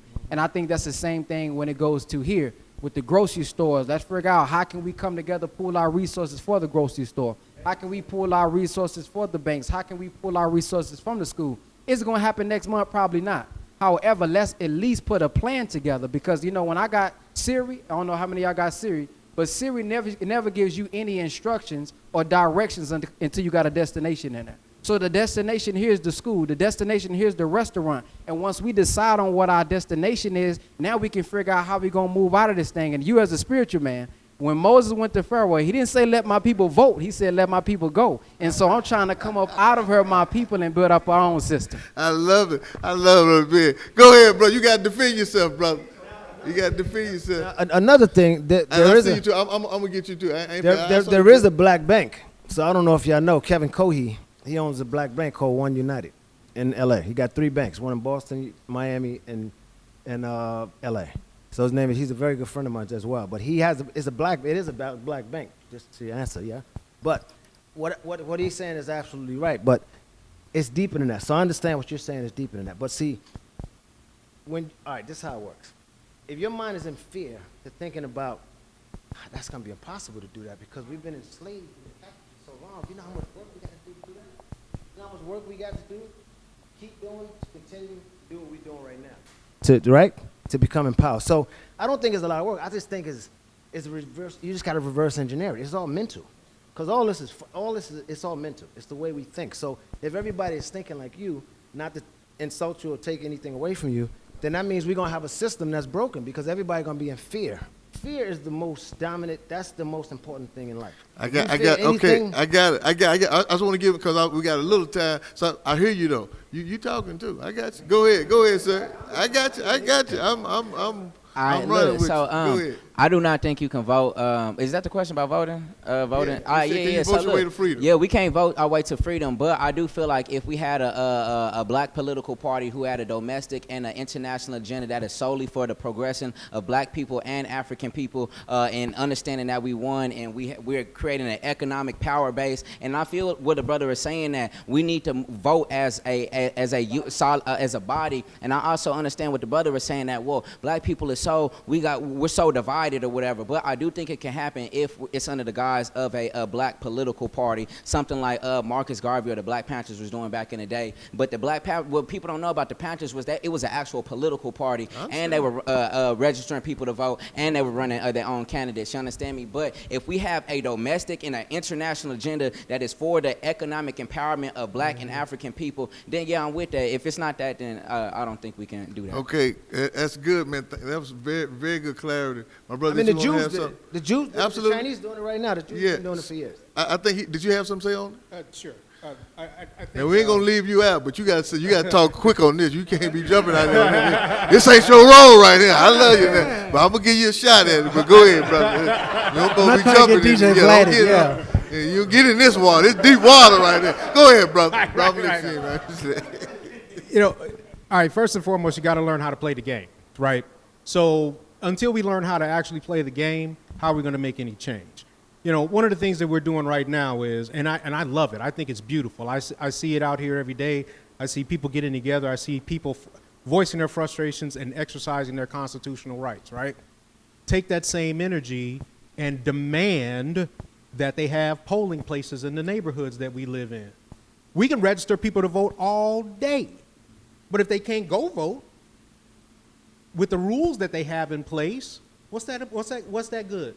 What good does that do? It doesn't do any good.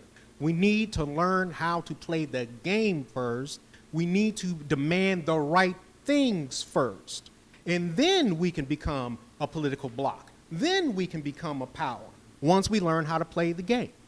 Good. Yes, sir. Go ahead, sir. I just want to piggyback on what you said. When you said set that money aside, coming from the entertainment scene, I mean, the corporate money funds the dream. And the dream for most people is to get into entertainment. But in this case, more righteous dream. So I agree with you completely. When it comes to voting, though, my cynicism may take over a little bit because I'm not too confident in the whole voting system because, I mean, these are black boxes with no paper trails. We don't really know if our votes are being tallied. But I think the gentleman at the end, he's run for office. I think that's the way you do it. You get people from the community. And also, I think that on a state level, at least for black people, I mean, black folks are they're locked up at a disproportionate rate. So you disenfranchise those people. On the state level, you have to get the laws changed so that once you are out of prison, you can once again vote. See that? Yeah. All right, brother. Go ahead, brother. What's our next question, brother? This question is for Officer Bankston. What would you say for those that, you know, are driving down the road, they see them lights come up behind them. Yes, Lord. A lot of thoughts are going through their head. They know people get shot. They know things happen once that officer walks up. What is the proper procedure that a young man, you know, first time getting put over by the police, don't know what to do? He's nervous. What is the proper procedure, what he should be doing and cooperating?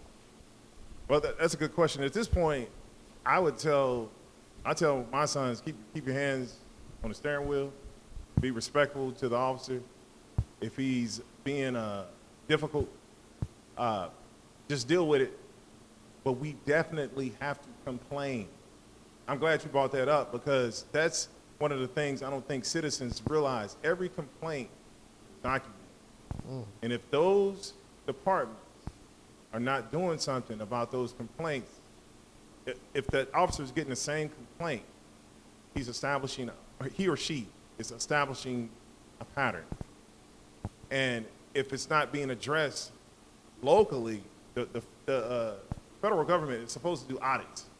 And if they see that that's happening, then they're supposed to come in and, I guess, give that department a warning. But, like, that was the thing about Mike Brown.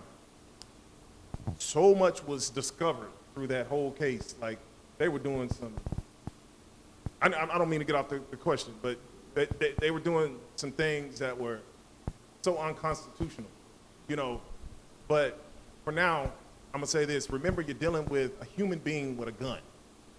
And I tell my kids and anybody that asks me, just like you're dealing with, if somebody on the street came up to you and was aggravated with you about something and you saw the gun in their waist, hey, just answer the question, whatever they want, get away from it. Because you just don't know where that human being's mind is at that point in time. I even get nervous when I get pulled over, to be honest. I keep my badge right here, and I got a gun on me right now. So if I'm saying, hey, I'm a police officer, reach for my badge, I'm still looking at this person wondering, is he somebody that's infiltrated the police department? He might do something to me, because y'all notice I'm pretty outspoken. So, I got a question. I just want to kind of re-ask the question. What is the proper procedure when you if I think all police officers are bad, so that's my perspective. But when you from your perspective, when you're getting pulled over by one of those bad apples, you got somebody who has a grudge against you, then what do you do? That's what I'm saying. If they're pulling you over, and it sounds like you're saying if they're mistreating you, you have to complain. No. Oh, in the act. You got to comply. You got to comply because you want to survive that encounter. Let me say something on that, man. I'm gonna tell you, I never forget. I was working for the prison. I was the gang specialist at the prison, and I was coming home. I was picking up my 2 children. I had a 2-year-old and a 3-year-old. I was picking up my babies, and I had some tickets because in the hood you don't pay your tickets. And the guy pulled me over, and an older white police officer. This is back 90-something. This dude. He had a cigarette, man. He blew that cigarette in my face. He said, you have warrants. I said, yeah, I got some tickets. I said, but I got my kids. He said, let me tell you this. Those kids are going to CPS tonight, and you going to jail. He said, so get out, you get out this car. And then my kids are screaming, they crying. These my babies, man. They crying, and please, they're 2 and 3. They don't understand. And I'm trying to be calm, and I'm saying, don't worry about that. It's gonna be. And man, and he put the handcuffs on me, and he was aggressive, calling other police. I'll never forget, just out of anger, man, out of a reaction. I never forget. I had my handcuff. I said, I'm gonna kill you. I said, I'm gonna kill you, man. He laughed. He said, are you gonna kill me? How you gonna kill me? What you gonna do? And he was like, it was a joke to him, but in my brother, because all I could hear is my kids screaming and hollering. And I said, I'm gonna kill you, my brother. I mean that. And he figured out I had a badge from the prison. He said, why ain't you tell me you was one of us, boy? And he uncuffed me, told the guy, no, go. He said, go on, man, get out of here. And I never forget driving back saying, man, this is before social media, internet. But now when I see it, I know how easy it is for you to lose your mind in that moment. Because that was just a moment where I just lost my understanding that I was helpless. So I tell young brothers, I say, brothers, man, listen, man, I know it's difficult, but regardless of what you think, he's right. You got to comply and don't lose your mind because you could lose your life. Just like that. Yeah. I mean, we're not saying that. See, we understand that there could be instances where complying makes you a victim and vulnerable in this. But you got to play. You ever shot dice? You ever shot some dice before? We got to play the odds, brother. Sometimes, the goal is bigger than the road, so the goal is to get home. Now, sometimes you have people who are so wicked that their spirits is down. But then what about Botham Jean? Botham Jean didn't do anything. He didn't have to comply. He didn't have to listen to the officer, but he still did everything he had to do, and he lost his life. I understand, but you can't. No, let me say something to the brother. I got you. Okay. But you can't live on the extreme axis and say that is the example for every interaction. That's like me saying the time me and my wife got into it, our marriage is based on that argument. See, now I got a whole nother set of data that I got to use, not just the extreme data to say that's how I interact. You can't do that, and they were wrong and need to be prosecuted to the fullest extent of the law. Would you say that we do have enough data to say black people, when we have experiences with police officers, there is a high probability that something will happen to us? Oh, absolutely. So then we have to kind of take that in consideration when we talking about dealing with the police and just complying. And even when we have examples where time and time again, people have complied or they have done nothing, like a Tatiana Jefferson, like Breonna Taylor, like Ahmaud, and they still get their life taken. You know what I'm saying? So we gotta find a more dynamic. So here's the thing. We know that. We stand with that. We stand on that. Like I said, my organization is OGs. Everybody I got that had that incident, including me. I've been in jail probably more than anybody up here, and I wasn't visiting. So I overstand. But this is what you got to ask yourself, what do you do? Right. See, the moment hold on. We don't want to get off on a tangent because we got another question. That's a good falls discussion. in line with this, what we're going through right here. Okay. So what is the procedure when you are being policed harder by someone that is your color versus an officer that is not your color. Because in Dallas, you will get harassed harder by an African-American police officer than you will a white police officer. But Ice Cube already told you, a black cop is showing out for the white cop. You know what I'm saying? It's a culture. Hold on. So, what do we do about the behavior of this one when we can't even have a converse with? Hold on. What do we do about the behavior of? How can The we white address this cop when we versus can't the even black have a cop? conversation with our own? Are you saying the black cop versus the white cop? What I'm saying is, or my perspective, my understanding is these are two people under the same organization that has a similar culture, and they see us as there are police and we're civilians. There's a thin blue line between darkness, and we're the darkness, and they're the thin blue line. They're the police line. So they have it in their and they pledge to the Fraternal Order of Police. So it's already, they're a frat. They're going to look out for themselves. Just like the Dallas Police Union or DPA, Dallas Police Association, and Mike Mata, they paid for Amber Geiger's they paid for her. You know what I'm saying? They took care of her and all that. And Mike Mata also helped to cover up Amber Geiger's situation. So, you know, with that being said, it's not about a black cop, but it's not about a white cop. It's about the system and the fraternity, the order, the fraternity and the system that they pledge to. Just like my brother says that he wanted to go into the police force to change the culture of that. But I'm like, okay, that's like me trying to be a Crip. I'm finna go be the righteous Crip, and I'm gonna change every Crip in this organization, but I'm gonna be like, oh, well, nah, not every Crip is bad. I'm a righteous Crip, you know what I'm saying? Or I'm a righteous blood. But I also have to take account and take account for everything that my organization has done and the stigma that my organization has. And then it's not really, you can't go into something that's way bigger than you, bruh, and that's been here for hundreds of years, bruh. And then you're gonna say, you know what, I'm gonna be a black man in this society, and I'm gonna change this. That's not the reality, bruh. Can I ask a question? Would you not want me to be a cop? No, bro. I would not. I would Let want me you to finish. join my organization, the Community Engagement Specialist, and you go out there and you go patrol these neighborhoods without a paycheck, bro. And then you go out there and you go in these communities and feed these people like we did, and beat the. You just and asked build me it. to go do a job without a paycheck. I did that though. I did that for 6 months. I got shot at. You understand me? And I didn't return fire though. Twice though. You understand me? And we had to stand up with the laws. You hear me? What I'm saying to you? They told us to drop our guns down. We did not drop our guns down. And my brother right here was with me. You understand me? And because we were lawfully doing what we needed to do, they did not arrest us. I had to stand up with this brother right here, with the police officers in a neighborhood that is less than 0.2 miles. The South Central Police Station is less than 2 miles from Simpson Stewart and Bonneview, where the Greens is, Highland Park Apartments. Police don't go over there, bro, but we've been over there 6 months in less than 30 days. We tremendously decreased the crime over there, the violent crime over there. So I would prefer you to join our organization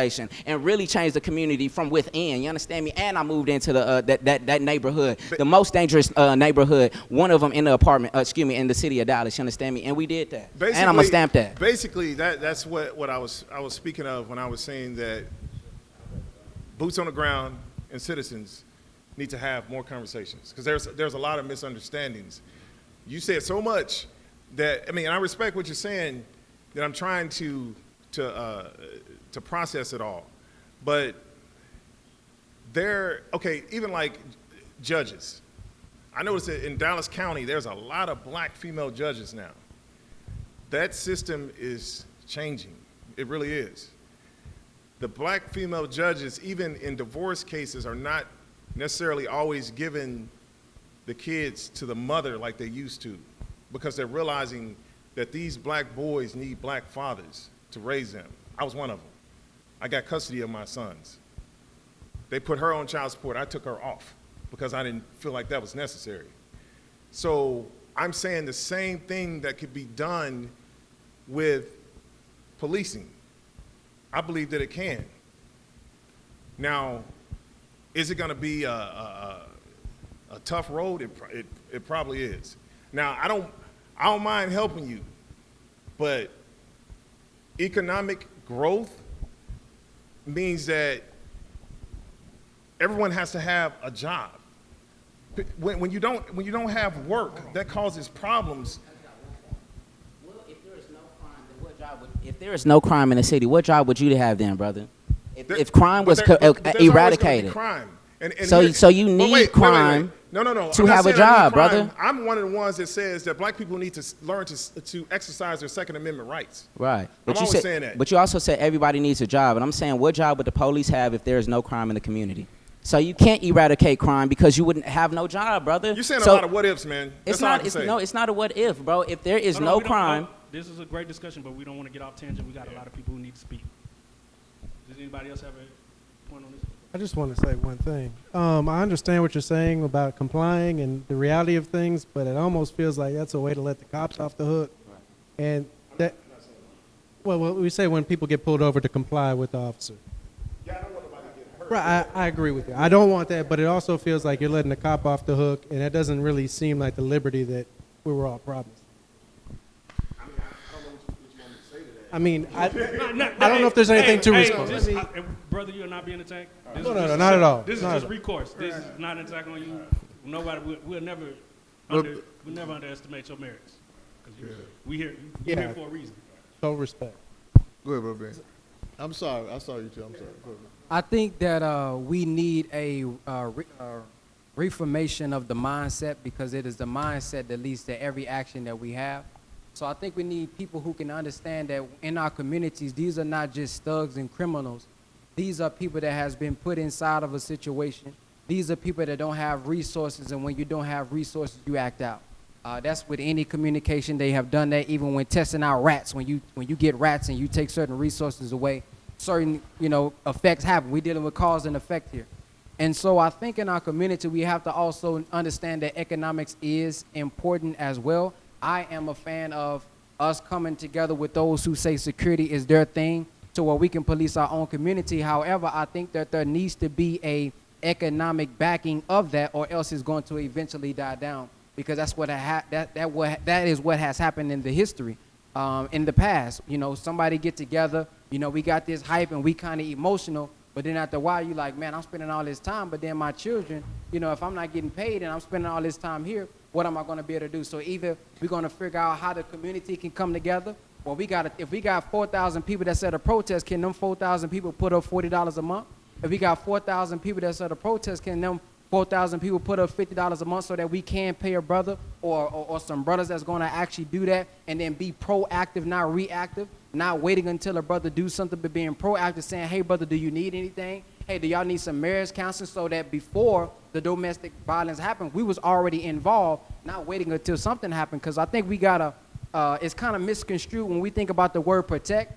We're thinking about the word react, because react is waiting until something happened. Protect means to keep away from harm. So the best way to keep away from harm is to go in and get involved in the community before somebody got a call, before somebody gets shot, before somebody get robbed. And I think anytime we have people that's doing a job, I'm not a fan of saying, just do it because you're supposed to be for the people, because me saying this, I'm not paying your bill. I'm not paying for your children to go to school, so your children still need somewhere to go to school, because I look like a fool if I'm out for the community, but then my family is messed up. My family ain't got nothing to eat. So I think if we're going to have a security, then the community need to get involved and say, hey, I got 50 on it. I got 100 on it. I got 40 on it, because them brothers, yes, that's a sacrifice. Yes, they love their people. But in America, we need economics, and they need to be back. That's good. Listen, we got to, you going to say, where you at? You going to say something on it? If not, don't worry about it. We can move on. Yeah. Okay. We have one final question. Okay. That I want everyone to touch on before we get out of here. Of course, there's a re-election coming up. It's either going to be Trump or Joe Biden. We have the coronavirus. The world is coming out of quarantine. That's probably the reason for a lot of this stuff that's happening anyway, as far as the frustration, the jobs, wearing masks. It's allowing a lot of things to happen. What do you see America as in 5 years, the year 2025? Your aspirational of what you feel is going to be, and what do you really feel it may be? Go ahead. I want to hear from everybody. What I'd like to see is, an autonomous I would like to see black people an autonomous race. We don't need anything from anybody unless we choose to, unless we want to, you know what I'm saying? Unless we just want to buy Gucci or if we want to go to the other side of the community to go buy something. It's not a necessity, but it's a choice. It's a, you know what I'm saying, a preference. So I would like to see that. I would also like to see black people recognizing that they're African, that they're recognizing that where their roots and where we come from, because we call ourselves minorities, you know what I'm saying? But when we understand that the African American is a minority, the African American was created, you know what I'm saying? So yeah, you're a minority, but if you understand that you come from the original people who is not a minority on this face of the planet, you understand me, then you'll kind of think different. But what I think the reality is, if we don't come together, we don't build our own stuff, and we keep being Americans, and we keep being nice citizens and following the rules and being normal and going through the normal routine, then another George Floyd is going to happen, another Botham Jean is going to happen, it's just going to keep going happening. So I feel like we need to shake it up. Things need to be different, and we need to find out, okay, well, we have to be able to sustain our own reality, whether if it's a coronavirus out there, whether if it's a protest and riots going out there, or if it's another world war or whatever. We need to be okay, you know what I'm saying? We need to be able to have our own agenda. So I like to see a black political party that's all for us and not for everybody else, but strictly for the progression of black people. Yeah, I mean, I'm with that. I got to follow up with that by saying, again, I got to keep going back to the solution, man, because the solution is economic power. And how you get to economic power, you have to have a body of people that understands reading, research. That's a lot. So if everybody, as a black unit, understands racism is nothing more than economics. It's social economics. That's what racism is. It doesn't care if you're black, Chinese, doesn't care if you're Mexican. If you poor, you're going to face some racism, because policing is nothing more than what he just said. You wouldn't have a job if there wasn't no crime. There wouldn't be no need for policing. So at the end of the day, I have to go back to saying the future is looking great for us right now, because we got a generation of young people that is not in fear, and they have freedom of speech. But now it didn't got so far where you got white people speaking on our behalf. You got white people on the front line more than some black people. And this is giving us more power. It's giving us more power. So all we have to do is harness in and see what's going on and say, damn, we got white, Germans, Russians, we got Chinese standing up for us. Oh, this is our time. If we focusing on this is our time and stop focusing on the problem and slavery, and we didn't get this in 400 years and they supposed to give us that. See, this is the problem. As a king, no king is worried about what another man is giving him, period.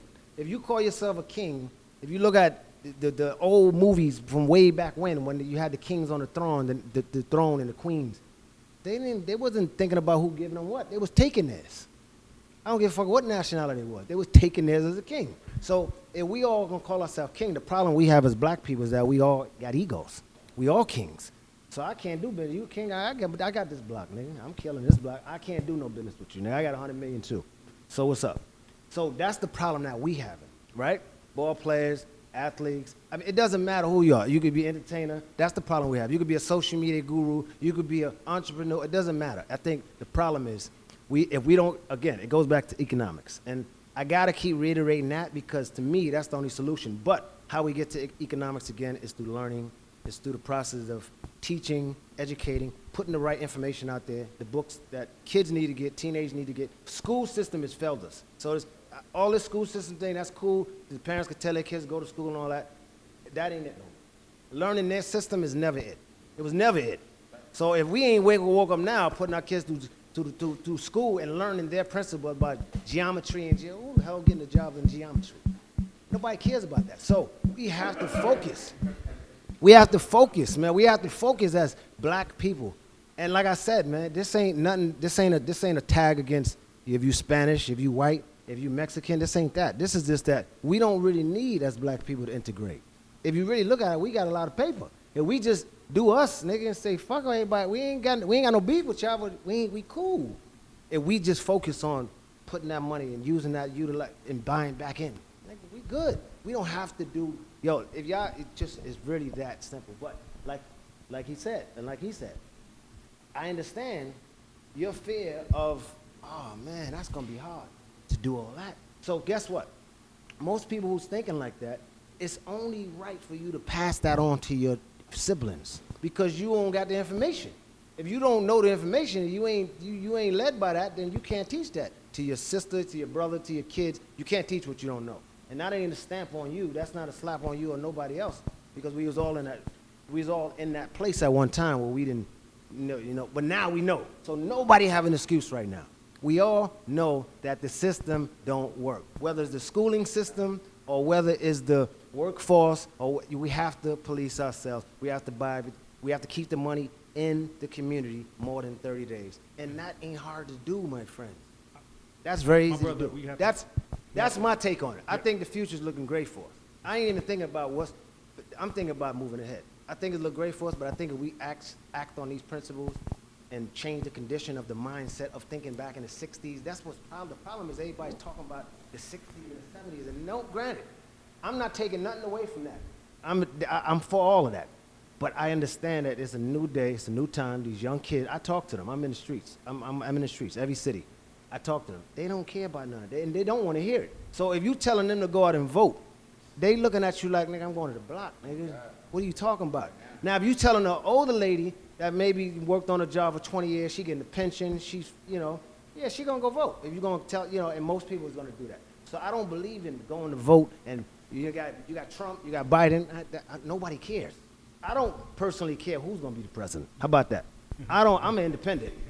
I'm not a Democrat or Republican. I'm independent. I don't give a fuck who's gonna be the president. I'm gonna get money every year, but I understand that if we can all get money, if we stick together as a unit and vote as a body, whoever gonna pull that off, I mean, we can all pull it off. But if we vote as a body, there's nobody can tell us nothing. I don't give a fuck if the police pull you over and say, get out the car, you could be like, listen, man, you wanna have a job next week? All right. They gotta understand, and we gotta put the fear in. My brother, I love everything you're saying, but we got to let somebody else talk. So that's my take on it, man. And I think if we can get to that point, we got far. The answer is all of the above. I mean, it really is that simple. The answer is all of the above. I love this young man's passion. I love this man's passion too. I really do, and we need to keep that passion. But the answer is all of the above. Well, more so, how do you feel it's going to look? Right. Absolutely. I feel like it's going to look all of the above. I feel that in the next year, hopefully, we're still having these very passionate conversations about how we will be governed. You cannot govern a person without their consent, period. And we have to know that in our heart of hearts. I'm glad that these brothers also brought up, I think it was you who actually first brought it up, about, it's actually, the actual term is velocity of money. And that's how you keep money circulating in your community. Now, just give me 2 seconds here to go over what that actually is. So the velocity of money is, of all of the money that you have in the economy, how many times that money turns over in the economy until it's trapped at the top. So just for a good example, there are 40 million people who are unemployed in the United States of America, but the stock market is at 26,000. Are you playing the stock market? You got money in the stock market? 86 families have money in the stock market, and that's why the stock market is at 26,000. When there are 40 million people who are unemployed, that means that the money's trapped at the top. The actual velocity of money, if you look it up, it's VOM. The actual velocity of money in the 90s was almost 2 times. 2 times before it got trapped at the top. It's not even 1 now. So you're literally working is a loan from your employer. Now we talk about passing money back into the community. Well, who are we buying from?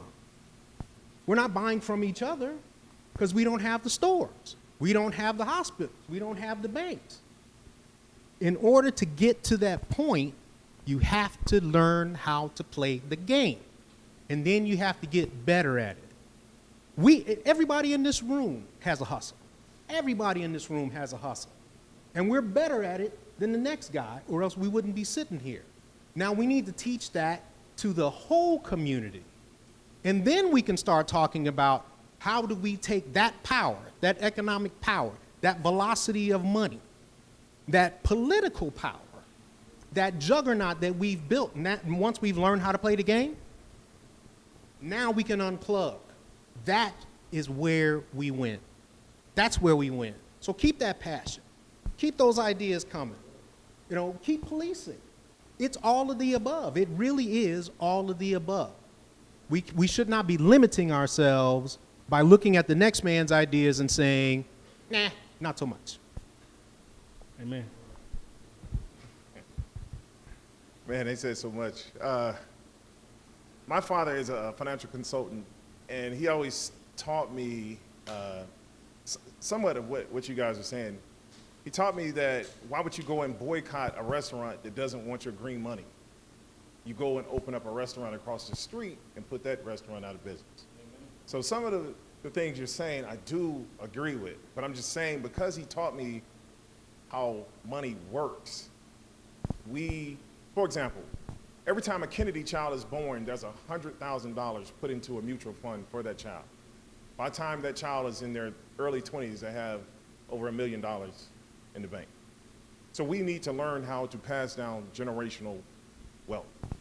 So I'm saying in 5 years, hopefully we'll start taking steps to go in that direction. One of the things that you talk about, and I've heard my other brothers that are Nation of Islam talk about, is complete separation. Now, you guys are doing a good job at it, but I'm just saying there's going to have to be one unit, kind of like what he's saying, and I don't know how quickly that's going to happen. So in 5 years, I hope that we at least start going in that direction. That's all I got to say about it. Amen. Can you repeat the question? In 2025, what is your aspirational look of America? What is America looking like in 2025?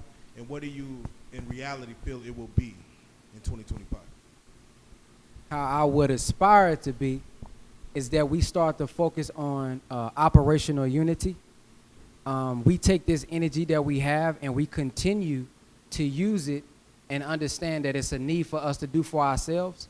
And what I mean by that is just like how we keep this body alive through the lungs, through the heart, through the back, through the spine, everything has its own part.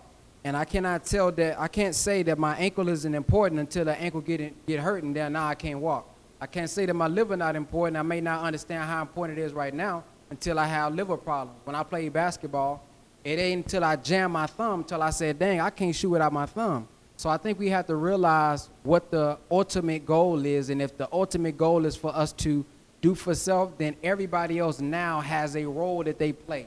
Now, 365, we are in the liberation of our people. I aspire us to start to look towards the God within. I aspire us to start to look towards the leader within instead of trying to blame one leader, one group, one church, one mosque, because once we do that, what happens when that leader physically goes?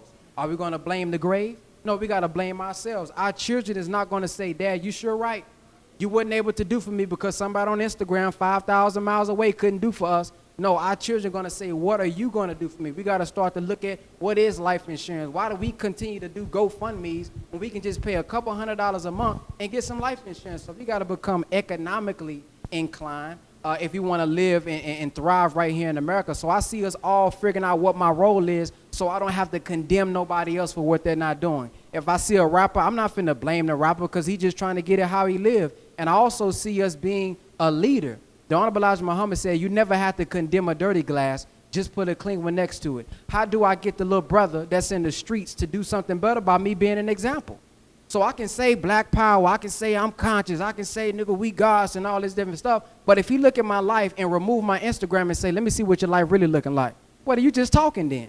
So if I can show him, so when I go to the schools, I say, what do y'all want to be? Already know they're going to have two answers. And y'all probably already know, an athlete or a rapper. Why? Because that athlete is exercising force and power. If he want to get a job, if he want to get a home, he can get a home. If he want to buy his mama a home, he can buy his mama a home. But these business people and these conscious people, I don't necessarily see them, and I'm not saying it's not out there, but I'm just speaking from a mindset of somebody who to you. If we have more examples of those of us who are speaking like this, they'll say, I want to be like him. I want to be like him. We got to give them something else on the shelf to choose from. If all they got right now is a rapper or an athlete, we can't be mad at them for that. Because the minister said, really, in fact, when you're looking at a rapper, he said one rap song is worth more than 1,000 sermons. Why? Because we're going to know all the rap song, but the sermon, it may have been good, but it was 2 to 3 hours. So we got to empower the young brother instead of putting him down. You can't look at a little brother who got his pants sagging and say, man, you got to pull your pants up. Now, if we pull his mind up, he'll pull his behind up.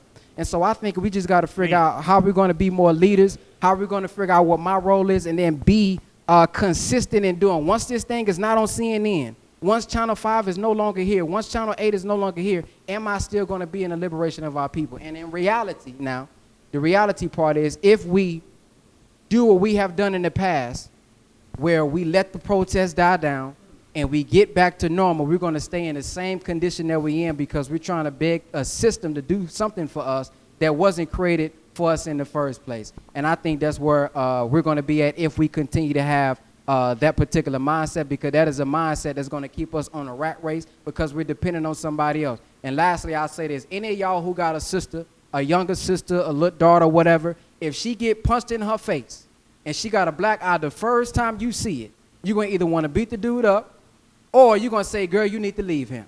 Well, how many damn eyeballs do we got to get knocked out? How many black eyes do we have to understand that we need to divorce this system? That we need to separate from this system. The more we continue to be beat and we beat and we beat and we beat, and then we just putting it out there, we put it out there, and that's messing with our testosterone because we never see ourselves winning. They always drain. We flood the floodgates on social media when we getting killed. What are they doing to us psychologically? Why do you think when they was finna hang a black man, they say, hey, I want everybody around so y'all can see it? That's breeding the fear. So now the mother is putting the fear in the child before the slave master even get a chance. Baby, don't look that white man in the eye. Why? Because I want him to stay alive. I want my daughter to stay alive. And so I don't want to be long, but I just think separation is the ultimate answer. And if we continue to try to be integrated without a plan to come out of her and do for ourselves, we're going to always be subjugated to them. As for what I think in 5 years, I think it's going to get worse before it gets better. And I think unless we completely scrap the system from the president down to the dog catcher, things aren't going to change. We got to get money out of politics. We have to break up these large companies, these almost monopolies. And I think people in the community getting involved in politics and joining the police force and also following an economic plan like this gentleman is preaching would be a way to greatly improve things. All of the above. All of the above. You know, first of all, I enjoyed everything y'all said. This was powerful. Thank you, brothers, for doing this. This means a lot.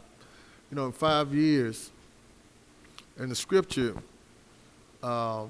Gideon was at his worst point. In the scripture, it says that Gideon was trying to hide food from his enemies. And an angel looked at him and said, "You're a mighty man." He said, "If I'm so mighty, why all this happening to us?"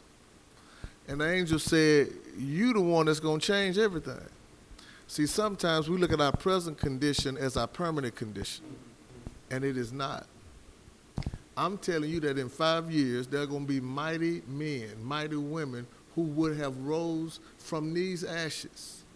And they're going to do things that we probably did not see possible, but they're going to see as natural. There's going to be some ideas that erupt from the chaos that's going to give us direction and instruction. The next 5 years, I don't know who's going to be the president, but the relevant idea is not who's going to be president. It's going to be who's going to be president of our hearts and our minds and our spirits and our conscience. See, the only thing you can do to affect change is be it. Saying it, talking about it, having great rhetoric is good. But the truth is, what are you doing? That's the bottom line. What you gonna do? I love the idea of being forceful and being aggressive toward unjust systems. And let me just say this. I don't believe it's a zero-sum game. See, I don't believe if all of it don't change, then none of it is changing. I don't believe that. I believe that change can be incremental as well as revolutionary. I believe that change can be economic as well as societal and spiritual. I believe that change can be educational as well as familiar. The change happens when you create an atmosphere where change is necessary and probable. And that change happens because it's supposed to. And let me say this. I don't serve a God that can't hear. I don't serve a God that don't answer. So my prayer every day is not only to free us, guide us, bring us together, find ways, help us to find strategies, and don't allow us to be so afraid that we miss our shot. So that's what I think, aspirationally and reality. I think that's what's going to happen in 5 years. But I enjoyed it. Hey, man, I thank all you brothers, man, for coming and talking to us and talking to the people, man. It was legendary. I just want to get everybody's social media or whatever y'all do, promote, whatever your brand is, we need it. The people need to stay in tune with y'all, and so we can hear more from y'all, and so we can follow y'all, so we can keep this thing going. Go to Omar Jawa, Jahwar, OmarJawa.com. My social media is CP Local Celeb across all the platforms. My name is Brother Ben X on everything, so that's Brother Ben X on Instagram, YouTube, and Facebook, Brother Ben X Podcast, and what I do to help the community out on top of me giving life to the dead is I teach people how to make money online through digital real estate. Larry Bankston Jr. on Facebook, and Bankston Hughes, like the color. Bankston Hughes, like the color, on Instagram. I'm just Keith Temple Trotter across all platforms. Nikko_London on IG and Twitter.